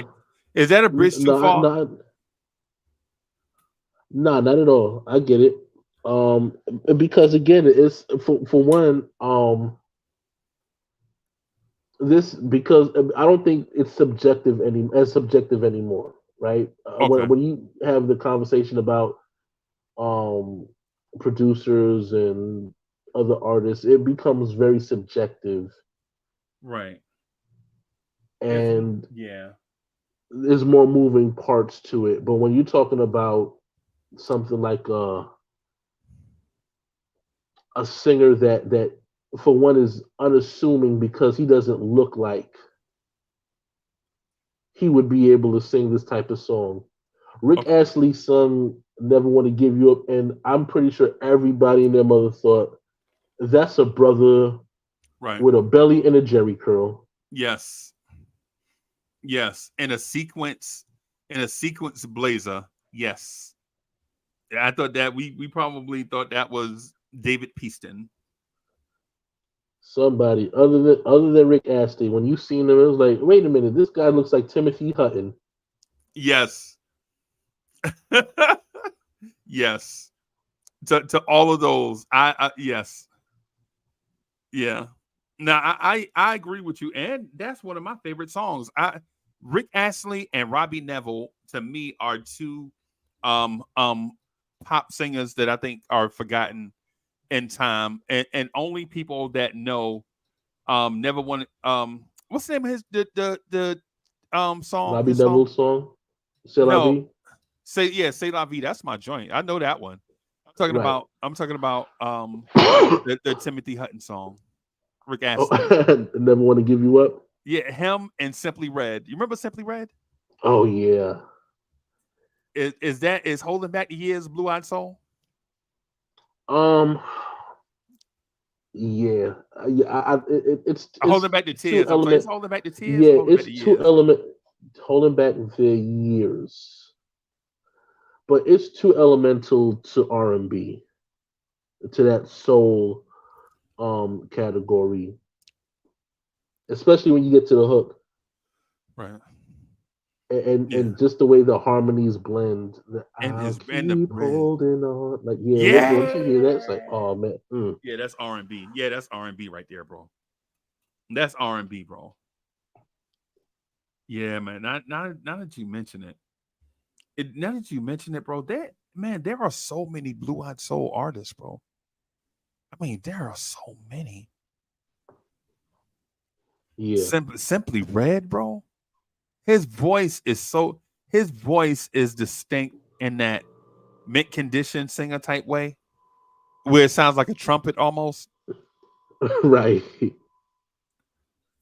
Yeah. I know what you're saying. Yeah.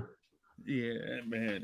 It's and no disrespect to Simply Red, because I'm not really the dude from Mint Condition. I think you could. He's.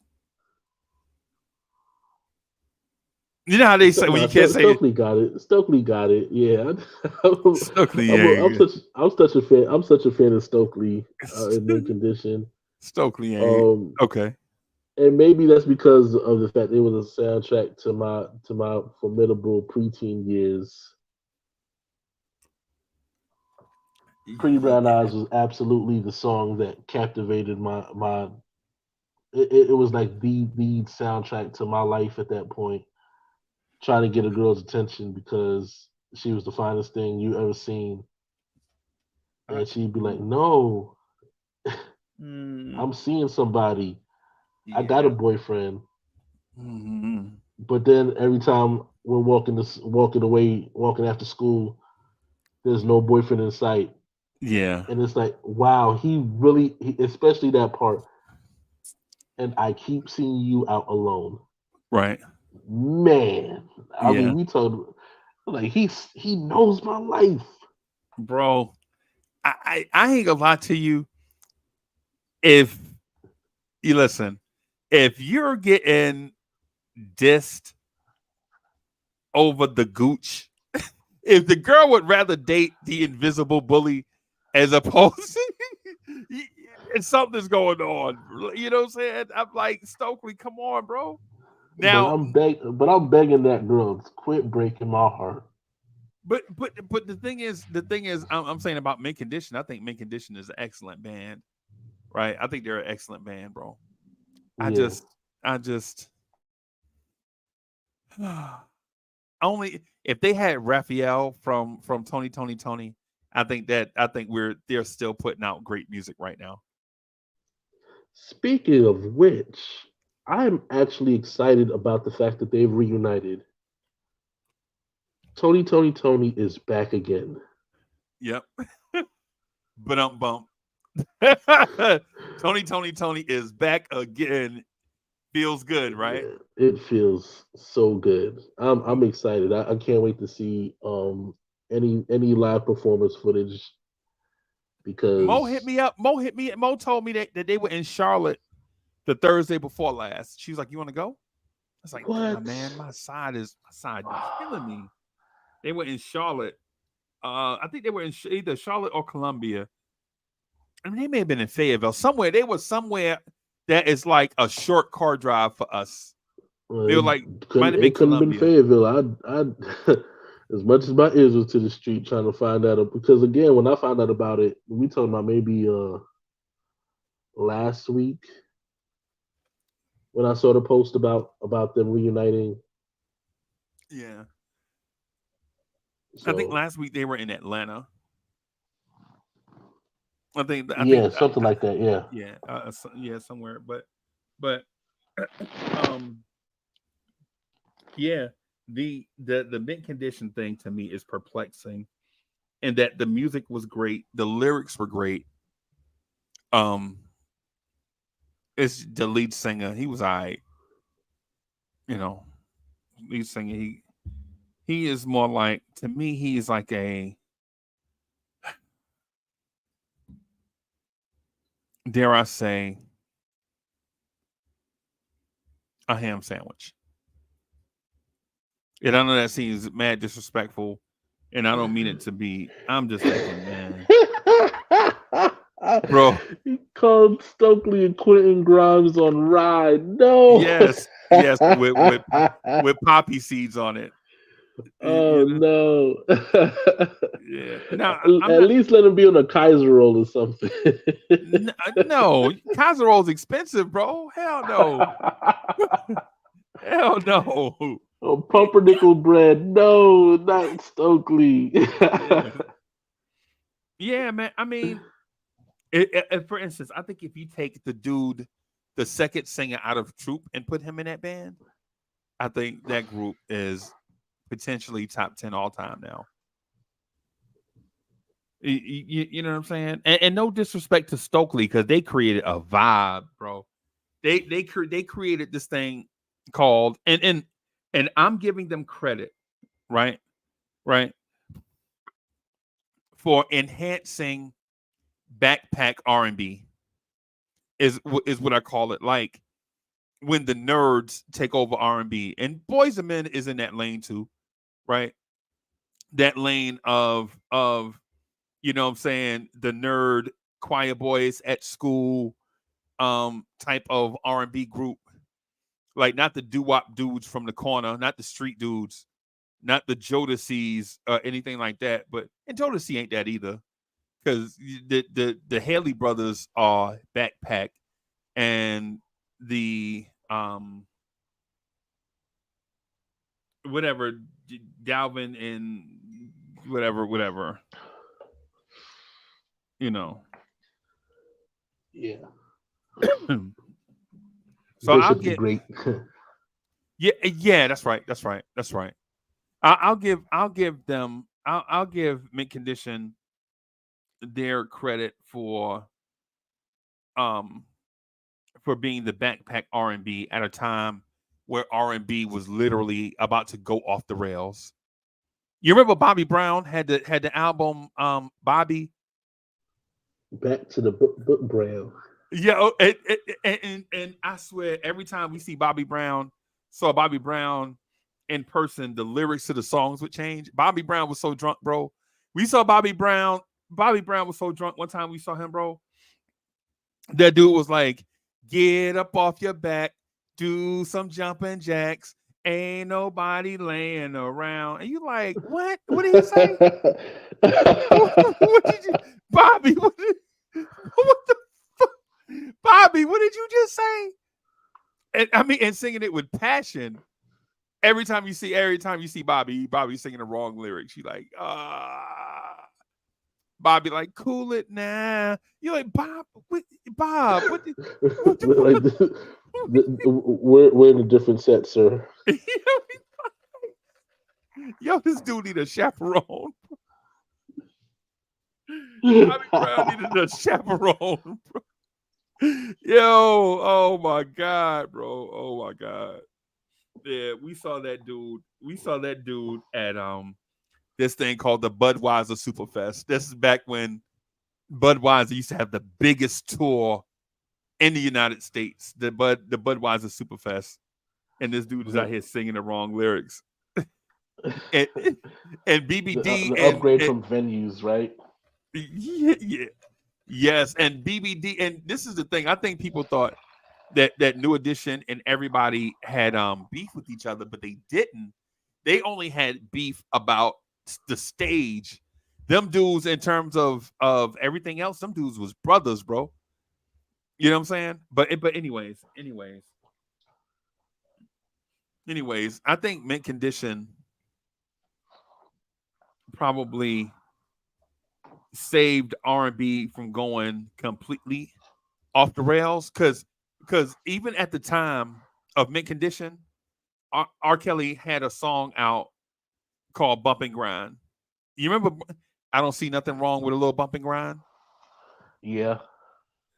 Yo, and even then, R. Kelly had a song called Vibe, and he said, he's like, yo, Felicia's got it. Even that little girl, little Aaliyah's got it. Little cute Aaliyah's got it. Yeah. Yo, somebody should have, even when he said that, bro, somebody should have been like, hold up, wait. Well, stop. What are we doing right here? What are we doing? Right? But anyways, yeah, man, I'll give Mint Condition their credit for that, because R&B did not have a direction, because that's right after Boyz II Men and Jodeci, in between their two albums, and it was like a weird confluence of R&B. You remember Joe Public? Yeah, I remember them. You remember Damien Dame? Yes. So now you see where I'm going with this, right? Like R&B legit was on a rainy roller coaster, bro. It was like, and so Mint Condition came out at the perfect time. Them, a group named Das EFX, and a group called Lords of the Underground all came out around the same time, and it kept their genres from going crazy. I'll never forget, we were in a place called Austin, Texas, right?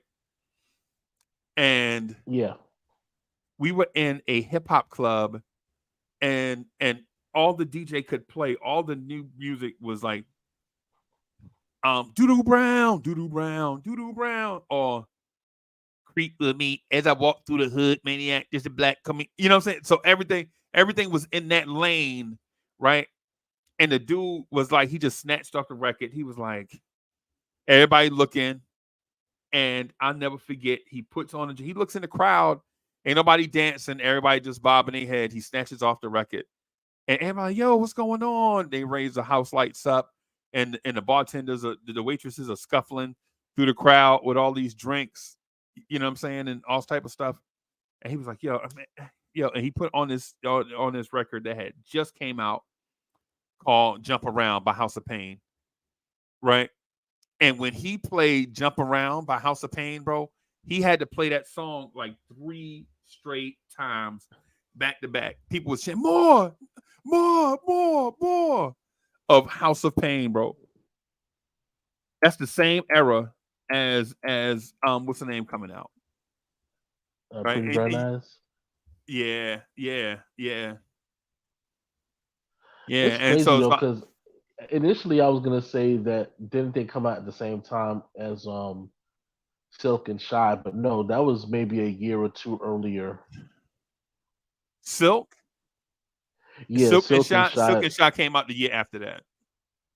Okay, Yeah. Silk came out that same year, but towards the end of the year, and Shy right, came out at the very beginning of the following year. man. Yeah.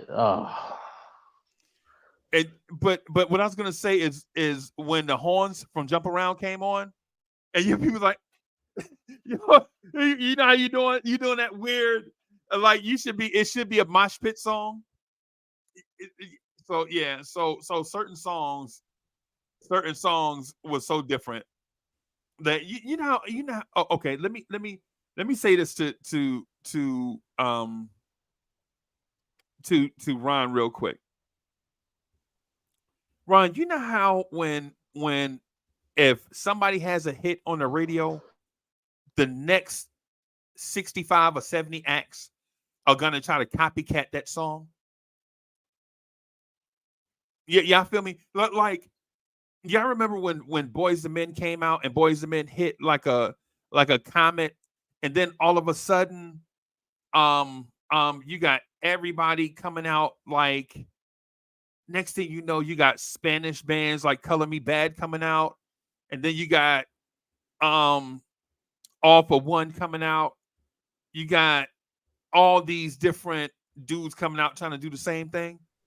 Like I Adore Mia Moore is basically like a Boys to Men type of yeah, yeah, yeah. But yeah, in terms of, I guess I'm assuming that you're talking about in terms of who did the best on their parts. I think Johnny obviously would be the answer because Ralph sustained a specific note and specific spot in the song when there was really no change until the second B section, and he goes Right. higher. But with Johnny, Johnny basically had to carry the verses, which set the mood for everything else. So What I'm about gonna Rick? give it to. Did you like Rick Well, Rick was a short-lived part of his song of the song. So in the his part was transitions? yeah, his part was so. But again, and the fact that you had to pair him with Ralph. Okay. So while he's doing the, while he's holding the note, you still had the "Can you stand the rain?" So does him holding the notes have the same effect without that element Okay. in the song? So I would give it to Johnny in terms of that. Mm. Mm. Okay. I think I agree with you on that. I think I agree. But I will give it to Jimmy Jam and Terry Lewis for coming up with a Minnesota sound for New Edition. Right. Can you stand the rain is definitely Minneapolis, bro. It's not Yeah. Boston. You know what I'm saying? It's definitely the funny how time flies joint or Come Back to Me by Janet. You remember Come Back to Me by Janet? Yeah, definitely. Come back to me. Yeah. Make it complete. Yep. Yeah. I think it's in that vein. Um um it's definitely SOS band ish.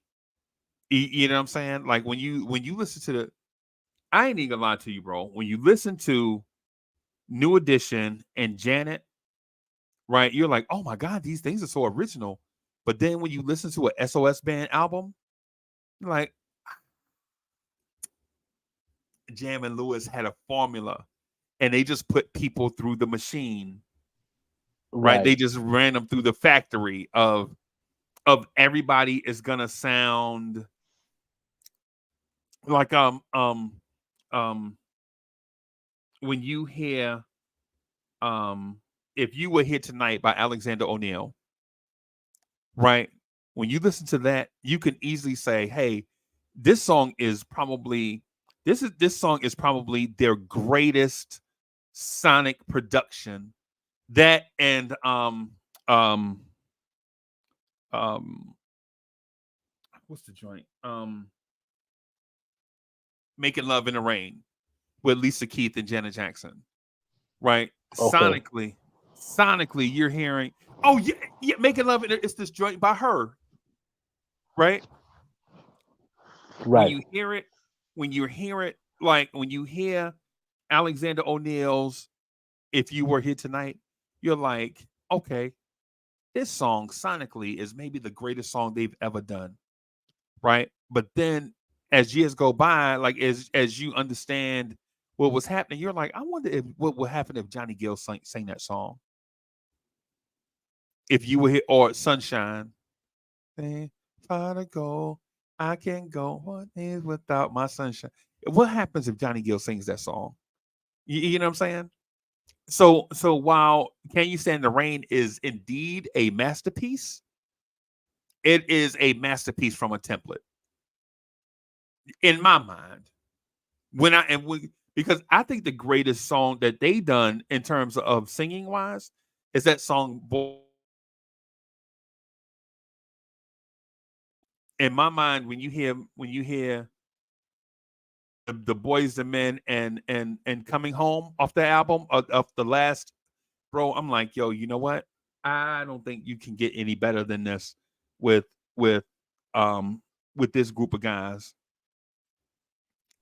I think the bigger argument would be in terms of like who had the best, who did the best on that song would probably be the remake from Boys to Men on the Evolution album. Right. That would be a bigger argument You talking, because you talking about Boys to Men or Can You Stand the Rain? well, Boys to Men did the rendition of "Can You Stand the Rain" on the Can You Stand the Evolution Rain? album, Right. and so I was saying in terms of comparing who did the best, who had the best parts or the best vocals in terms of that, like I think that would be a bigger argument because I don't think that again, when you just specifying like, okay, this is your part of the song and this is the only part you for you to focus on, Right. no switching up, no nothing. You're not like Johnny's not taking Ralph's part. Ralph isn't taking Rick's part. Rick is not gonna switch spots with Ralph. Ooh. Um, it's just a different conversation. But when you're talking about Wanye's doing Sean's part and Sean is doing Nate's part, Right. and Nate can go bass with Mike Right. and help out on certain elements where okay, there's a lower register, but not a bass. Right. Like there's so many. There's at that point now it becomes moving pieces as opposed to these are your assignments. Stick to your assignments.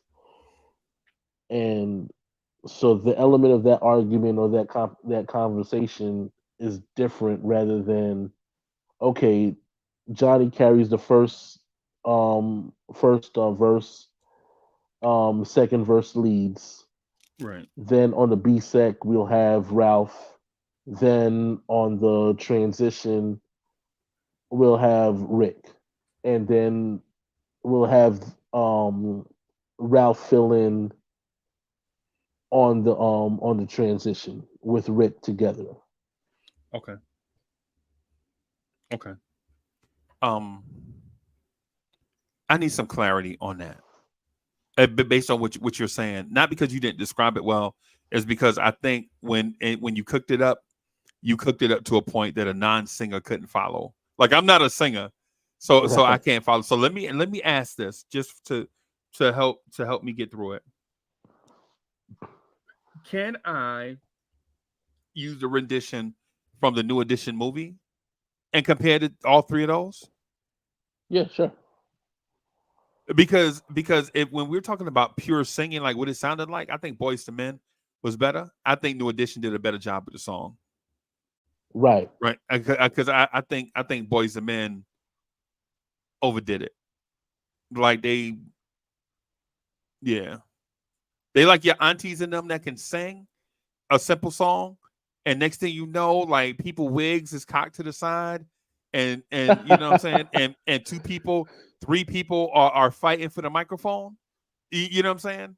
Whereas Right. whereas the third rendition of it from the movie, with all the solo parts are very isolated to a point where it sounds kind of computerish, but the melodies, man, in it blends, man, it's like a cake.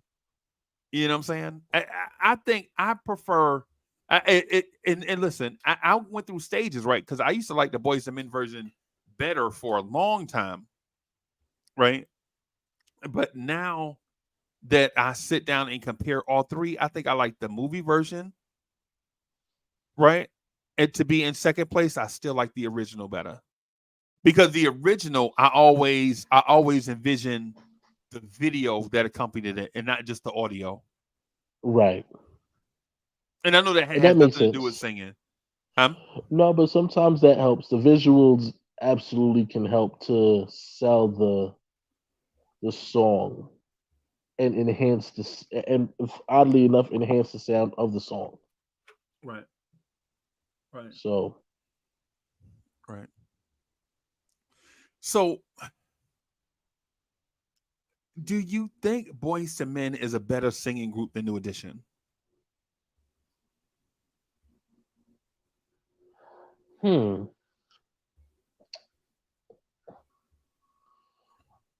Is Boyz II Men a better singing? Yeah. Yeah. Okay.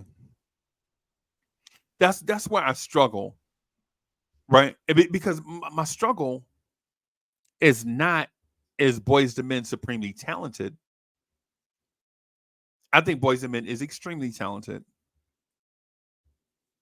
But when I hear Boyz II Men, do I hear um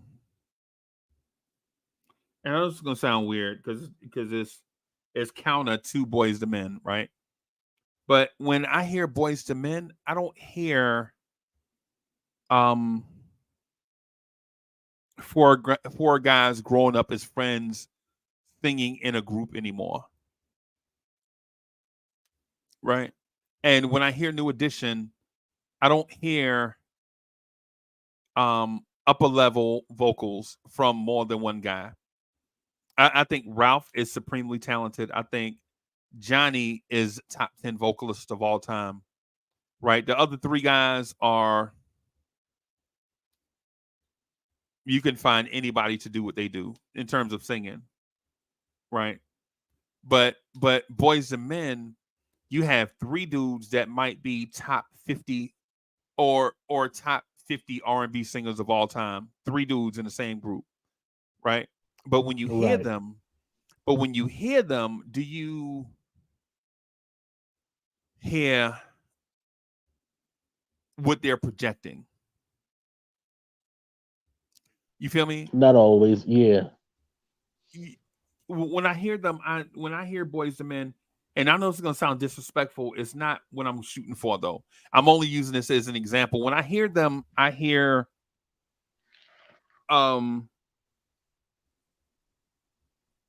something comparable to LSG, right? When I hear them, I hear something comparable to TGT. And I think they're better than both of those groups, right? But what I'm saying is when I hear them sing, I think what I hear is they're singing because they can sing. Right. And when I hear New Edition, I hear, hey man, if we don't get this shit right, we headed back to Boston. That's what I hear. That's what I've always heard in New Edition, bro. Like if we don't get this thing right, man, we headed back to the projects of Boston, bro. That's what I hear from them. Okay.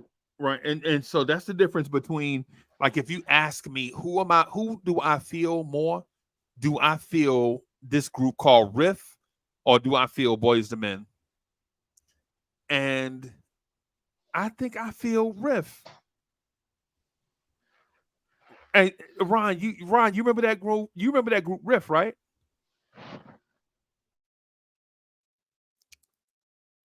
DSA, you remember Riff, right? I remember hearing Riff. Yeah, yeah. And for those watching and I'm trying to figure out where I'm going with it, when you hear think Dear East Side, those dudes in the bathroom. All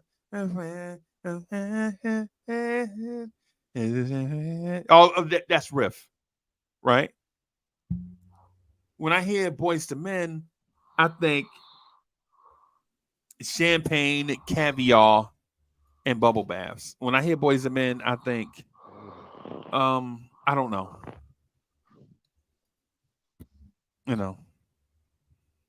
Am I off, bro? Listen, it's yeah. Because again, like I said before, this is a matter of perspective. Some elements are going to be like an easy to break down moment, and some of them are not. Um, and again, these conversations are always going to be subjective to a degree anyway. So, yeah, I don't think you're wrong or off base. I mean, your feelings are really that your feelings in terms of that. Um, and I understand where you're coming from. So, Right. And so what I'm getting at is I'll give you an example. It's the Temptations are the perfect example. When they first got signed, they were like, yo, you know what I'm saying? We were on Motown, blah, blah, blah. And then they were putting out stuff that wasn't doing nothing. They couldn't sell wood. Then the desperation got back in their voice. You know what I'm saying? And then when they had a string of hits, like right after Papa was a Rolling Stone, they disappeared for like 10 years. Right? Dudes leave the group, another dude comes in, and next thing you know, the Temptations are singing Treat Her Like a Lady and Silent Night. And all of a sudden you're like, oh, yo, they back. It's because they went through the downs and then the ups, and then they fell off, went back down because people forgot about them. Then they came back up because when they were desperate, they sound better. Is basically what I'm getting at. Yeah, I get what you're saying. Yeah, when you're a starving, like for instance, how many of us like rappers who brag about how many G6 jets they have? Yeah, not a fan of it. We are not a fan of it, bro. But when rappers come out and they like talking about stuff like they have to stand in line at the bodega, you know what I'm saying? They had to rob somebody so they could buy some Timbs. You know what I'm saying? Is when they talk like that, now we're like, okay, you know what I'm saying? Even though we don't condone it, we just like to hear normal people in the struggle. You know what I'm saying? Like when Marvin Gaye got rich, bro.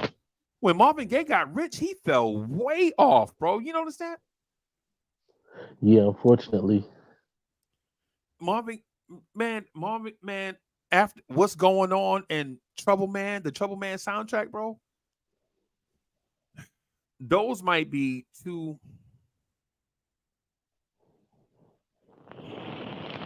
You know what? I ain't even gonna say that. I'll let you, because I got one more thing I wanted to talk to you about before I get out of here, bro. And it's gonna be absurd, and you're gonna want to take me to Bellevue. But when you hear my response on it, I think you're gonna give it some credence. So DSJ, can you tell me your top 10 albums of all time?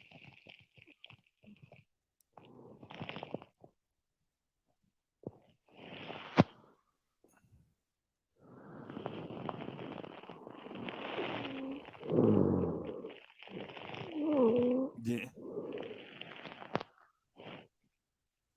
I know that's hard. I know you're probably contemplating. Yeah, yeah, yeah. I mean, because I mean, there's never gonna be one of those. Again, like I said, this is just a subjective, and you also have to consider um removal of feelings, Yeah. Why though? personal ties, Why? because you want to be as objective as possible. But I'm not asking you to be objective. I'm asking you to be very subjective. I asked, I was like, yo, can you name me your top 10 albums of all time? Okay, I'm asking you to be okay, very subjective. okay. Um, well, this is gonna require time so I can break them all down.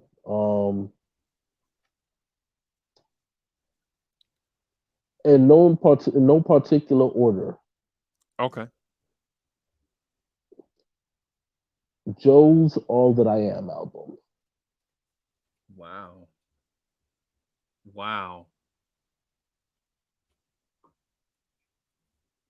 The lead off from it with all the What your things man your won't man do? won't do, All of the yep. love scenes, good girls, Yep. the title track. Um, Love Don't Make No Sense, one of my favorite songs on that album. Right.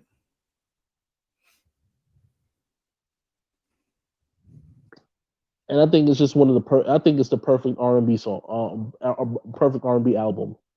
Like front to back, no skipping, no nothing. Okay. Um,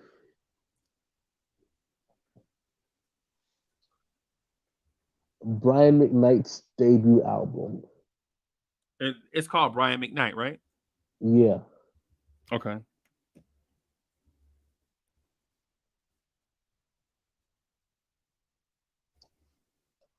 Hmm. That has One Last Cry on it, right? Yes, it does. Classic. Classic. Um,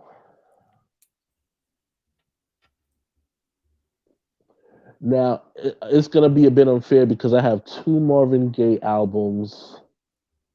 Unfair to who? It's your list. Yeah, but I mean, this again, I like to try to always give variety to other artists. I never want to encapsulate a list with just one artist's name and oh, here's three albums of what I'm saying. I like to be as Right. fair as possible, but Right. let's get it on to Midnight Love for me. Top 10. Let's Get It On is 1981, 82.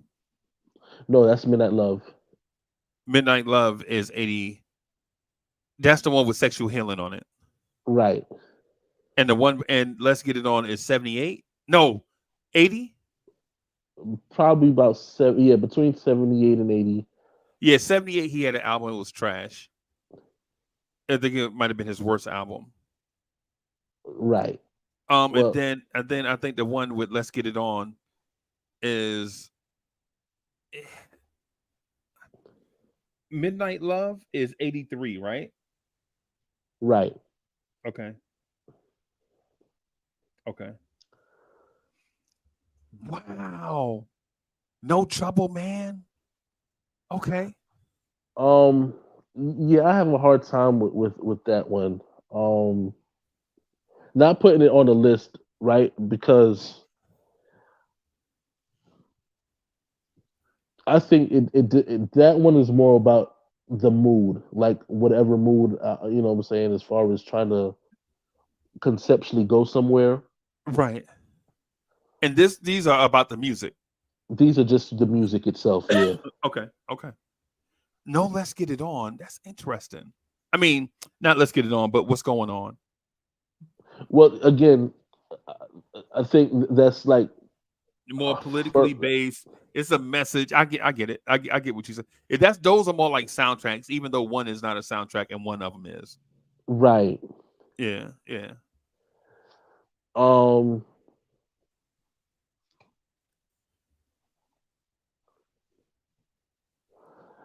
I want to put Jodeci's album on there, right? But the one that I want to put on there would be the show, the after party, the hotel. Okay.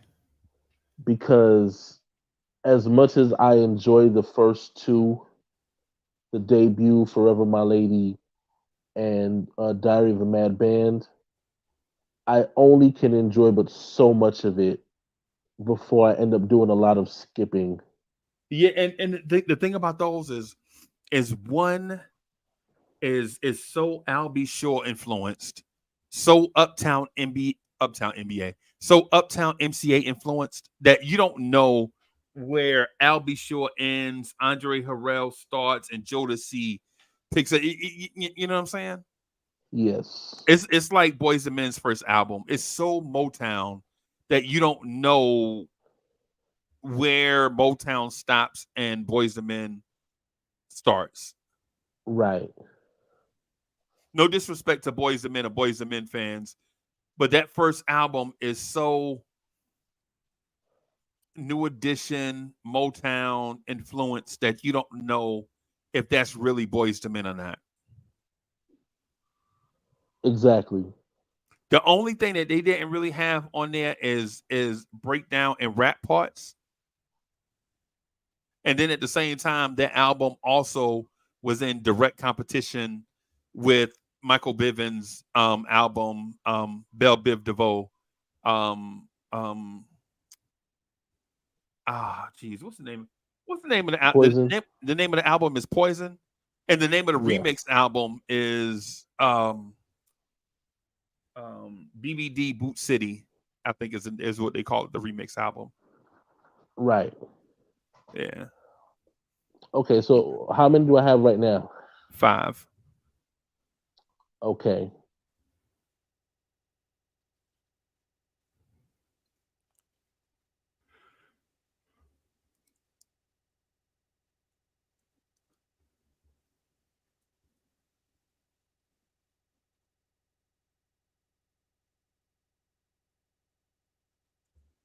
No ladies?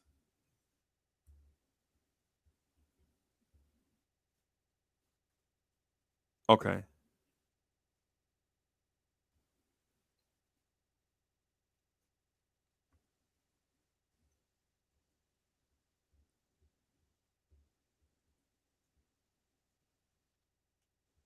Man, DSJ is in deep thought.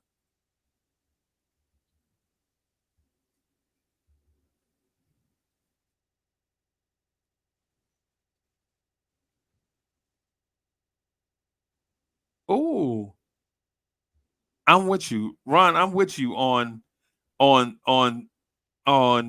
few of these. I like Confessions is that joint, All That I Am. My Heart by Donnell Jones is a sneaky pick. My Life by Mary, and Forever My Lady, Jodeci. Yeah. And again, like I said, I loved Forever My Lady, but where it becomes one of those, can it be my favorite, is because, again, once you stop from, like You and I and Man, it gets into the fast songs. Yeah. Like the only fast song that they have on Forever My Lady that I still let play through because it's a vibe is Times We Share. Yeah. The other songs sound like they could have been on Mary's album.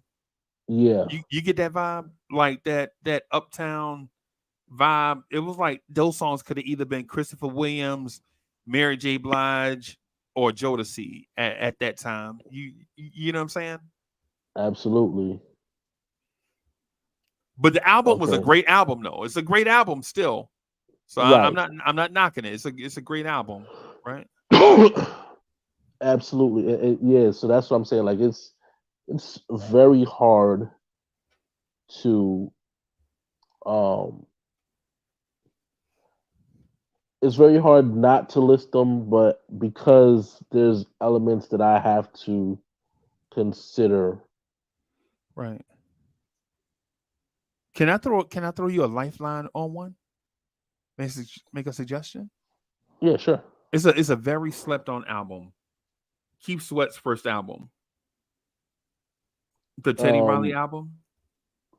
that's the I'll not give all my love. Yeah, that's the second album. Make It Last Forever. I think is the album. I think it's the name of the album, right? I think that's the album. Let me see. I'm just gonna check it. I think that's a very slept on album. I think we've all actually had the album, right? But we never mention it.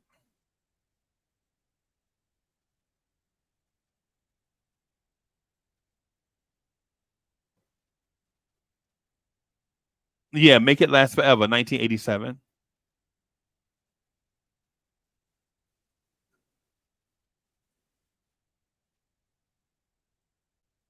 Yeah.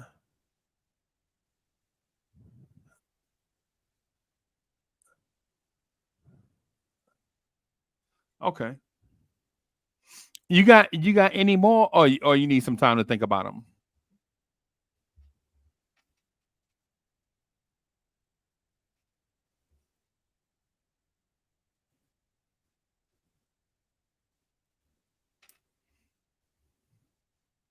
I can't hear you, boss.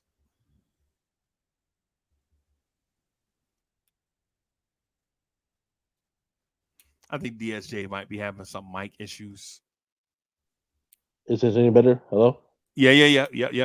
There we go. There we go. Okay. Yeah, so Everything is Everything from Donny Hathaway. Okay.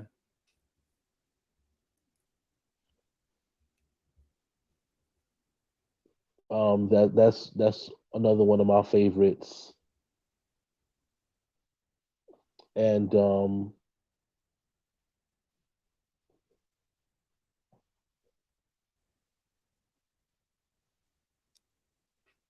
I want to say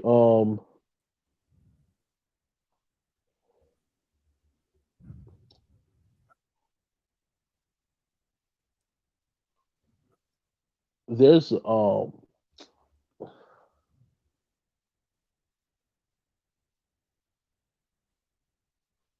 and see, this is where yeah, it does get tricky because I again I did want to say What's Going On, but it's like one of those songs, one of those albums. I think everybody, if you knew me, you know that I'm such a Marvin Gaye fan that it's hard not to. Again, it's like to try to separate myself from a lot of Marvin stuff. Right.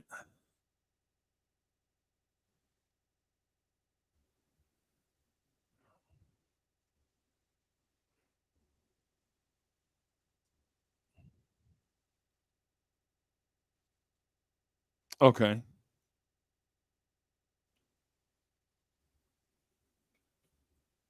Okay. Ron says Naked by Market Houston, Keep the Faith, Crazy Sexy Cool by TLC, and 12 Play by R. Kelly to be added to the list for consideration.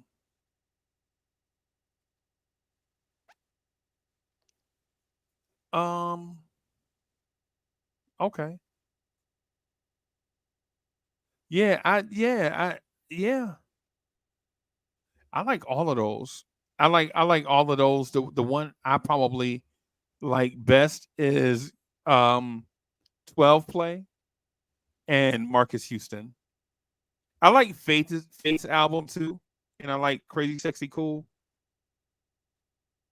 I like Creep. I think Creep is my favorite song off that one, off that album.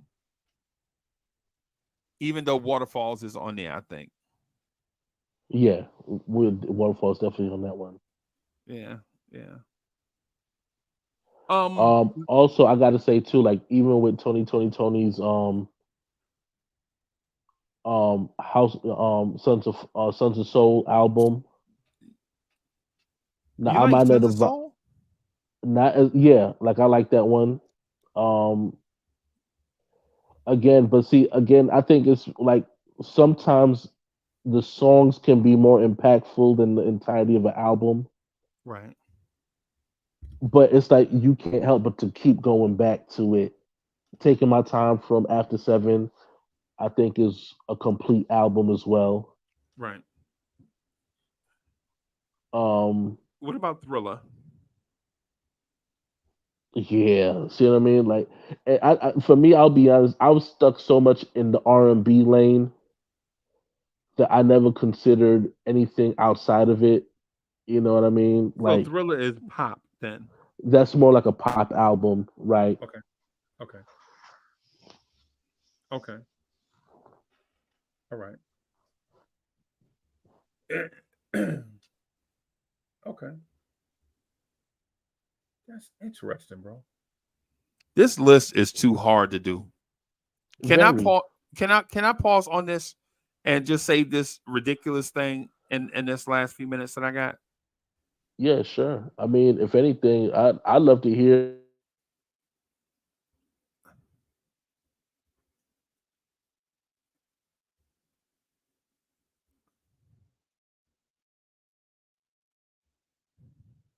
I don't know if I have a top 10 R&B list. I like to listen to you guys. I like to get y'all's thought on some of these things, and that way I can kind of construct one for myself.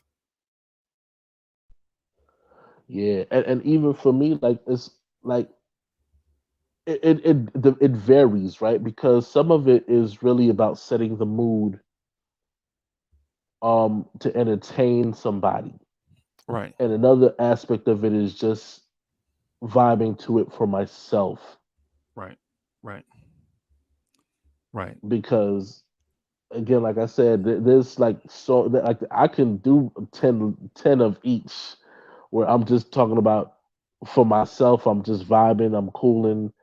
um I want to hear just nothing but music and relax to it. Another one is where I'm entertaining the ladies. Another one could be strictly for the ladies, where it's just like right. a ladies list. Yeah, like some Tender Lover by Right, Babyface. Right. Yeah. right. Yeah. Yeah. Yeah. No, I got you. I got you. Um, I'm gonna pause right here on that and just because I think we all need some time to think about that because R&B is so R&B ish. I'm gonna say this to you and Ron, man, with these last 5 or 6 minutes I got. Um, I think Eddie Murphy is a better actor than Denzel Washington.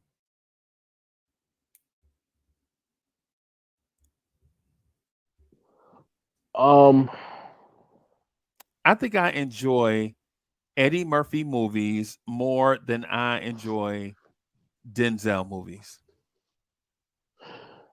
but that wouldn't say he's a better actor per se. I think that just means that you enjoy the content of the movie more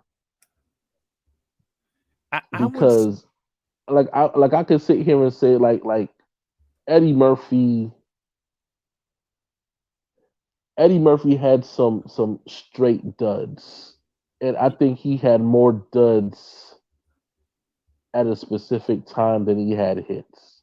the As Dolomite opposed to joint, yeah, but even before Dolomite existed, A Thousand Words also exists. Pluto Nash, Yeah, Holy Man. see what I mean? Yeah. And even before that, Self Defense, So, self defense. What's the joint? The Steve Martin, him and Steve Martin is in it. Eddie Murphy, Bowfinger. Bowfinger. Oh my God, Bowfinger is classic in that Saturday Night Live sketch comedy type. Bowfinger is it does what it does. Let me just say it that way. Right. But Denzel doesn't get. Denzel is the same guy in every movie, bro. Every movie, That's a Denzel. level of cool though. Oh man. And see again, I think what it is um I think it's like this. I think it's like typecast, but he's a rangy typecaster, right? So although like I'll give you a prime example. Um, what he does in Ricochet Okay. isn't what he does in Glory. Yeah. What What he he does in Glory might be closer to what he does in the remake of the Magnificent Seven. um. So the Magnificent Seven, I'll give him that, right? but but when you say Glory and Ricochet, you know what I also think? I also think the Guess Who's Coming to Dinner movie, Guess Who's Coming to the Pelican Brief, not the Pelican Right. Brief. I Are you think talking it's about Carbon Copy? yeah, all of those are the same to me. Denzel is when you're talking about him being outside of a role, I think John Q is different, Right. right? Training Day, he was still a cop. He's a different Yeah. type cop, but But he he was was still still a a cop, cop. bro. Yeah.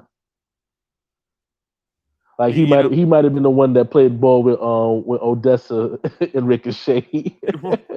right, He found out right. he's stealing radios and selling drugs, and he be like, well, I'll look the other way for a small percentage. Right, yeah. And so when people do the rankings, they're like, yeah, I have Denzel here and Sam Jackson here. But Sam Jackson, though, when you're talking about the degrees of first of all, you don't even know what kind of wig Samuel L. Jackson gonna be wearing. So you know the character is gonna be crazy. Right. Yeah, Samuel L. Jackson is gonna come into every movie with a different hairstyle, bro, for one. And for one, and for one, and the thing about it is this. The thing about it is this. With Sam Jackson, you anticipate what his hair gonna look like, right? You're like, yeah, I wonder what his hair gonna look like in Pulp Fiction. Oh, whip out a curly kid. You know what I'm saying? You know what I mean? Right. The Negotiator. You're like, so he playing it. I wonder what his hair. Yo, the pushback hairline. Okay, Sam, I got you. You know what I'm saying? So And so with so the red hair, like whoa. yeah. But when Denzel is always like the leadership type, police, I'm in charge of everything role, right? Like legit. If they redo Heat, you can see them switching out Pacino for Denzel, right? You Right. can see Denzel being the detective in that role, right? But you can't see Denzel as the thief, right? And I got you. Yeah. for that reason, I'm like, yeah, Denzel. And Denzel, man, listen, Denzel is a great person and actor. I'm not knocking him, but what I'm saying is Eddie Murphy has played every role and so for instance, Eddie Murphy was a singer in a musical. Like Yeah. Dreamgirls, that's a musical, bro. It is. Yeah. Jimmy Got Soul. Yeah, and so I'm not knocking Denzel. I'm thinking though, But again, bad. He could be a good actor and still be a bad movie. And I yeah, think in terms of that, that's where Denzel Washington will beat him out because like Man on Fire, Denzel yeah, like Denzel Washington can still deliver and sell the movie. Um like Safe House. I think the only movie that he did that was bad, that in terms of there's nothing that you could have done. Like the movie was just bad Mo period. Better Blues. Is Virtuosity. Virtuosity. Okay.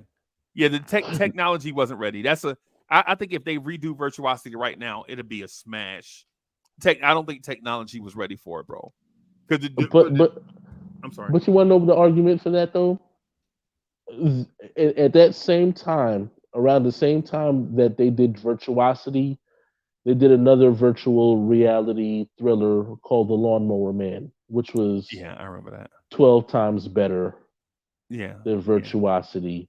right, Russell Crowe overacted, but it also put him on the map. Go crazy, I guess. right, right. But um that's the hardest part of it. Like Denzel really doesn't do bad movies. Right. Even like Two Guns, and even in the element of what Denzel is always a level of cool Right. Right. that there's like he just plays cool.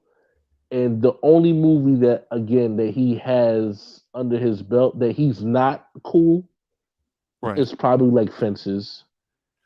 Yeah. Fences. Okay, so Fences is outside that spectrum. But Fences is a great movie.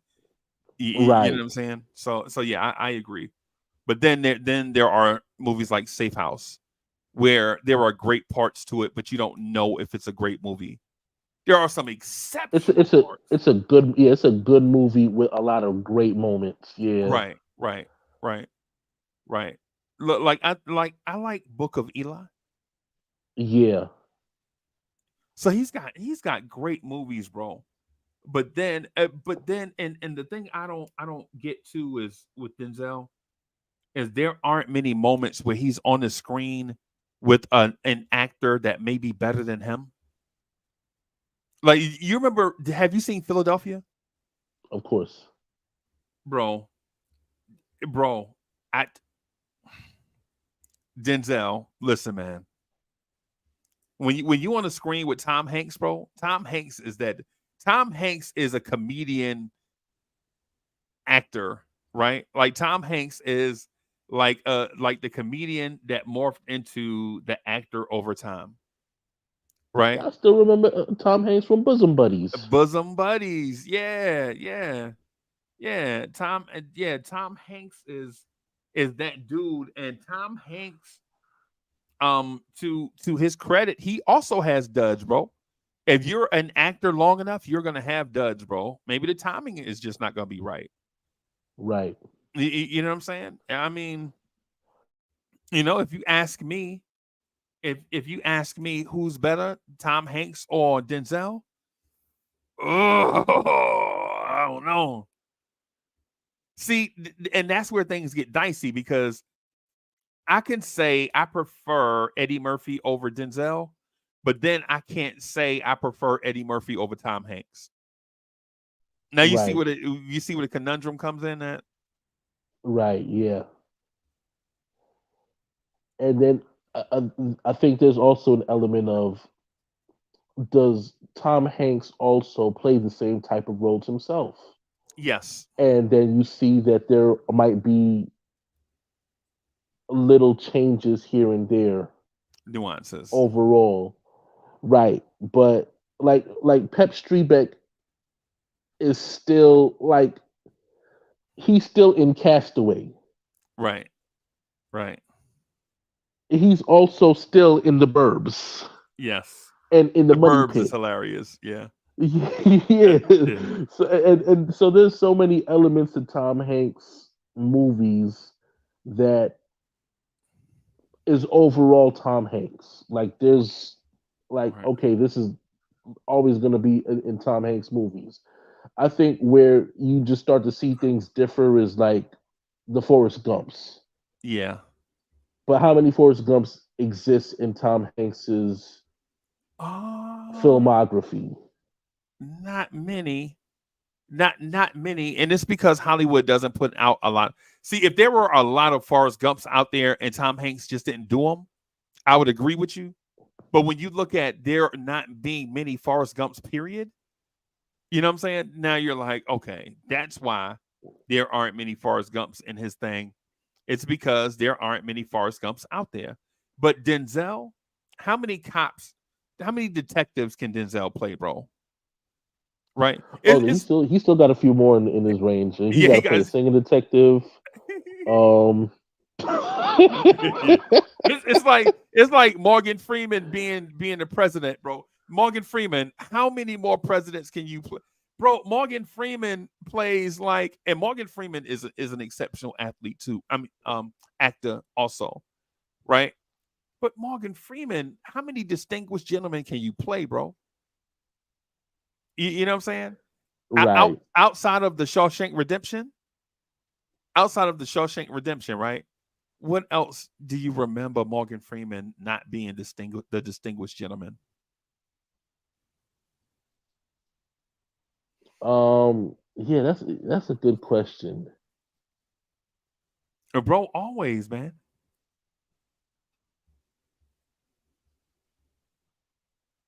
Yeah. Oh yeah, I forgot about Joe versus the volcano. I forgot about that.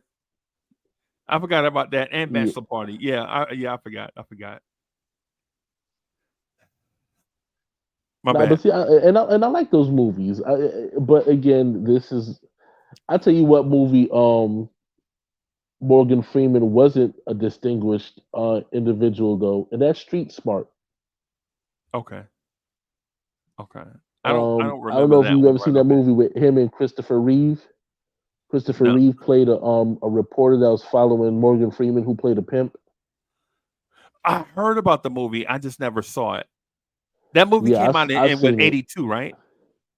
Yeah, thank you for Encore, because I would have never seen that movie. And when I read the description of it, because again the title was like, when I see the title, I thought probably this was like one of those buddy cop movies like Downtown with Anthony Edwards and Forrest Whitaker, And the where you're black dude taking the telling all the white. jokes. Yeah, you got the white guy from Malibu who's inexperienced, and now you're about to pair him with a Detroit cop, and yeah. he's street savvy, Right. takes no job kind of thing. You know what I Right. mean? The whole spiel like A that. lethal But weapon. yeah, A lethal weapon, like the straight laced dude, like 6 months from retirement, get put with a crazy dude that's gonna mess up his whole career. Yeah. yeah. No, I get it. Not to knock Denzel, because Denzel is probably the greatest black male actor of all time, and that's saying a lot considering all the black male actors that had come before him. That's including James Earl Jones. That's including Sidney Poitier. That's including oh God, what's his name? Do we consider Clarence Williams III a great actor, or Yes. do we just? Yes. But he's a C-list attraction and an A-list supporting actor. Right. And that's just my opinion. But I'm not rushing to the theaters if he's the headliner. And I know, of course, not now because he's passed away, but you know what I mean. May you rest in peace. Yeah, because the reason I'm bringing it up is because I thought about, for one, although we've had the discussion about the music of Purple Rain, and even some degree the movie itself, Francis L is probably one of my favorite characters in that whole thing. And that whole thing, yes. And then I look at Francis L feels like the cocoon of Ray Nathan. Okay. From Sugar Hill. Right. Yep. Like after his woman leaves him or dies or whatever the case, like if she was a sister in Harlem as opposed to a lady from Minneapolis. Right.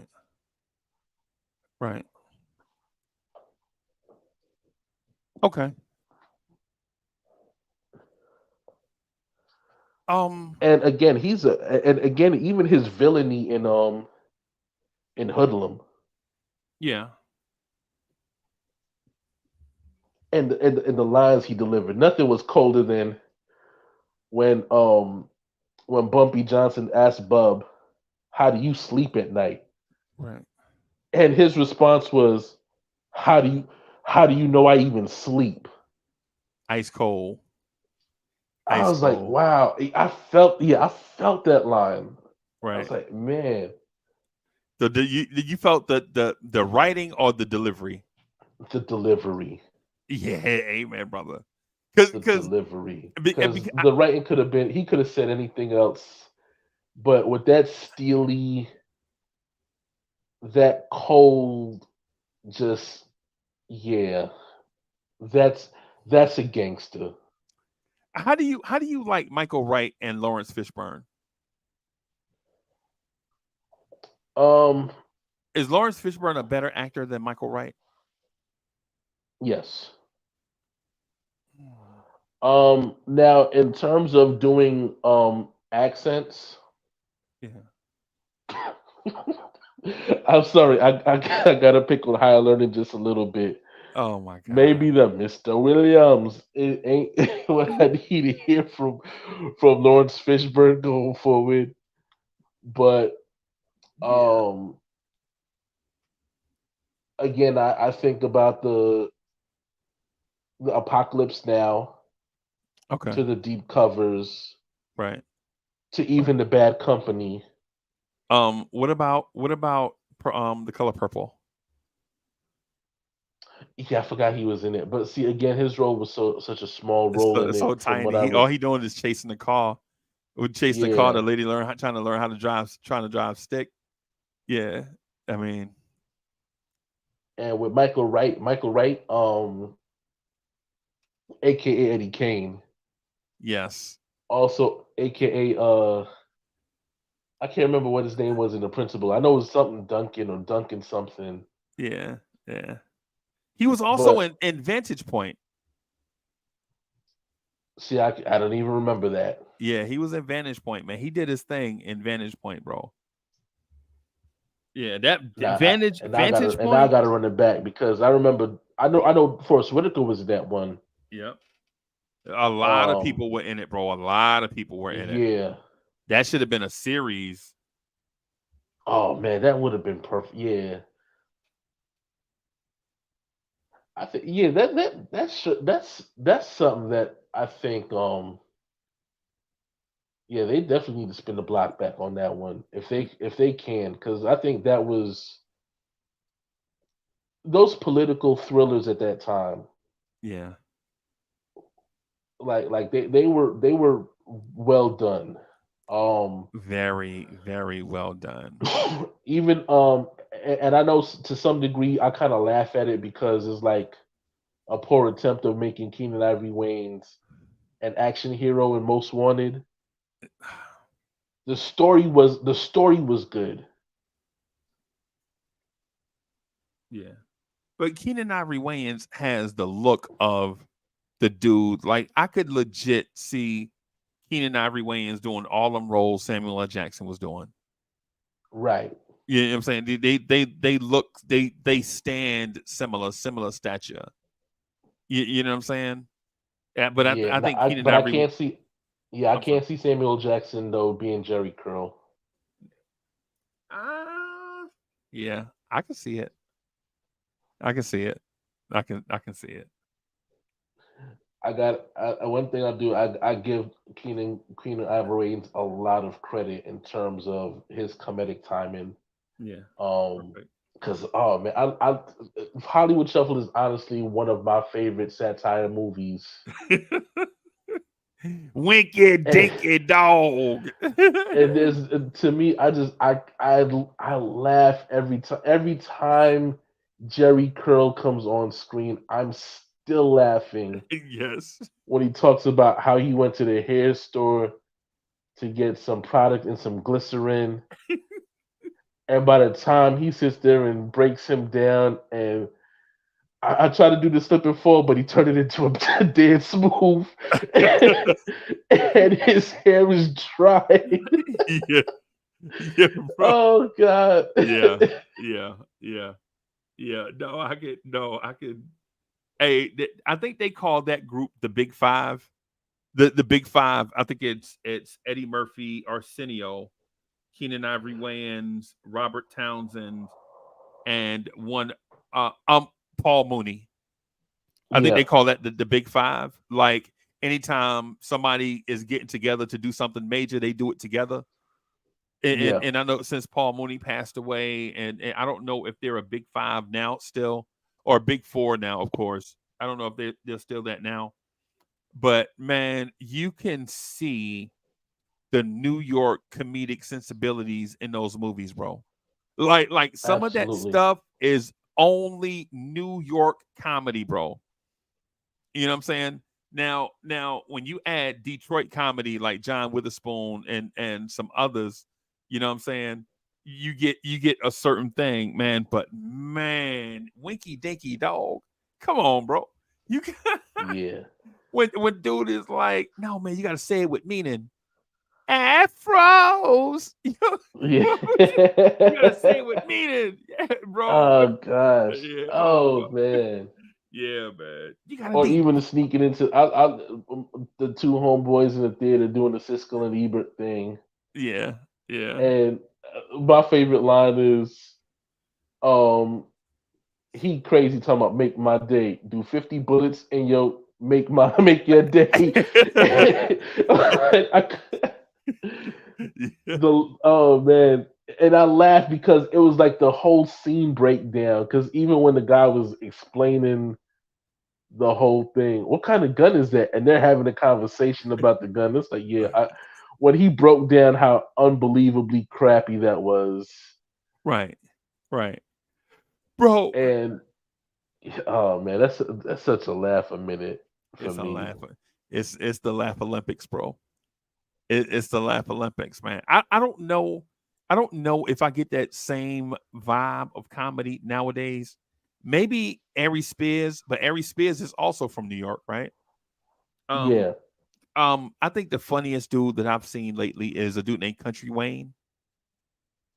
Oh yeah. Now here's where I think the reason that we're never going to get that brand of comedy, because people are overly sensitive for no other reason than to be overly sensitive. Every Right, community just all of a sudden now can't take a joke to save their life. bro. What if I was to say? What if I was to say a bunch of gay dudes dancing to a techno song? Right. You know, people would cringe, like, "Oh, you can't say Right. a bunch of people because now you stereotyping people. You can't say gay. You can't say gay people dance. You know what I'm saying? Like it's certain things. It's certain things like you have to describe it a certain way. Like people are like, why can't you just say a group of men dancing to a song? No, no, no, because and we were brought up on adjectives and adverbs. We describe things to paint a more colorful picture. You know what I'm saying? It's not like we do these things to be mean towards a certain type of people. That's not what it's intended for. It's intended for you to know exactly who it is that was there, right? Exactly. You know what I'm saying? So uh, when you say, excuse me, when you say, man, we're so sensitive to certain things, yeah, we're hypersensitive to a lot of things, right? But the thing about it is I think sometimes we get sensitive to the wrong things, Thank and you. and and then and then and then we're indifferent to things that are kind of important, right? Like Because I can, yeah, because I can imagine like right now the complaint letters that In Living Color would have had they done been on film in 2022. oh geez, bro.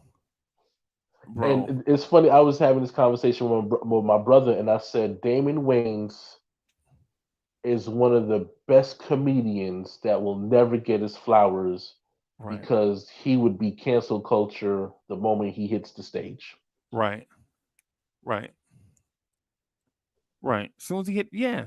He and his brothers. I think his brothers, his little brothers and nephew, I think, whatever. are in that stage of not being able to do some of the things that they want to do because they're in that lane of get too close to the line. Like Marlon does. Is it Marlon that does the show? Had the sitcom on Netflix where he broke up with a girl or something, and they were trying to get back together. Something like that. Yeah. Had a family, and Yeah. Marlon. Yeah. I think Day Day had a show too that my family likes to watch. Him and Kim Fields. I don't know if it's still on the air or not. It may be canceled, but yeah, some things you just can't say nowadays. I think maybe that's a show I can do. Um, um, I have to do some prep work for that. I'll even have to prepare the guests for that. Like, you know what I'm saying? Don't come on here saying insensitive shit. Just, you know what I'm saying? Make sure that you understand the conversation. Like, don't just come on and you know what I'm saying, just, go off on a tangent about something that you don't feel like is fair, and your unfairness and the way you describe your unfairness, all you're doing is making it more unfair for the listeners. You ever been a part of that? Like when you're like, yo, it's not fair that white people have all the money, and then you're not thinking like, well, white people are thinking, a certain thing too. You know what I'm saying? Like, and no disrespect to either side. It's just, when you come, you don't have to believe politically correct. You just have to be aware of, the words that you say can kind of be misconstrued or taken the wrong way, even by Absolutely. accident, even by accident, even by accidentally being disrespectful is still disrespectful. You know what I'm saying? So, but anyways, I just wanted to throw that at you to see if maybe I was in the ballpark about this Eddie Murphy and Denzel thing. My preference, Eddie Murphy over Denzel. Again, preference is one thing, and I think that we all have to understand that just because it's a disagreement, um, that it doesn't negate the point being the point. You know what I Okay. mean? You can always make a debate healthy as long as you understand the contents. Because again, I can see the aspect of where you're coming from, Right. Right. but then it also becomes one of those deep dives. Okay, well, what has each person done in their careers to Right. sell you on this, right? Because again, like, and it's funny that we were talking Denzel. One of my favorite movies is probably a bad movie to some other people, and that's Heart Condition with Oh him and wow. Bob Hoskins. Okay. And he Okay. plays a lawyer that gets killed, but his he gets a heart. Mooney, who's played by Bob Hoskins, best known as Eddie Valiant from Who Framed Roger Rabbit, Right. is a bigoted cop that has Denzel Washington's heart, and Denzel Washington is a ghost that follows him because he has his heart. Right. Right. Right. So, of course, the racist humor. Of course. Um, it's also but it's also the range in acting. Like, okay, this is Denzel in a late '80s movie, and he's a slick-tongued defense attorney.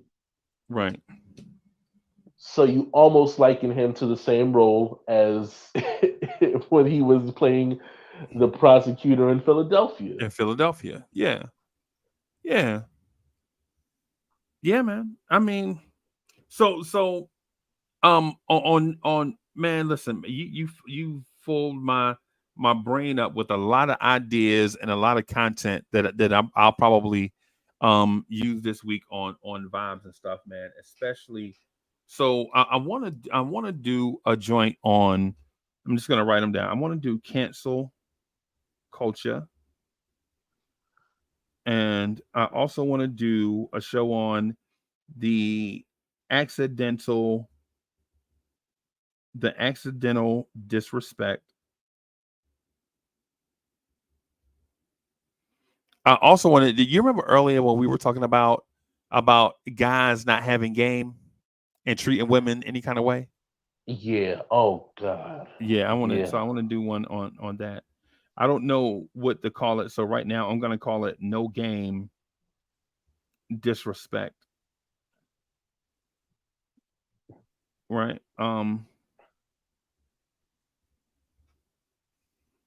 And so what was the other? I want to Matter of fact, I think the personal opinion, the absence of cool.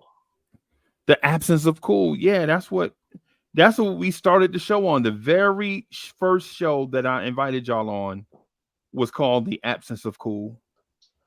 I think this is a perfect continuation because, again, I don't liken myself to be in people's business.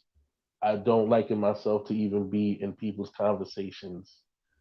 But when I'm sitting here ordering a drink at the bar and it's a man and a woman, and the man is clearly trying to entertain a woman, and the things that he's saying is like, I just want to pull the guy to the side and, hey, listen, maybe if you tried this instead.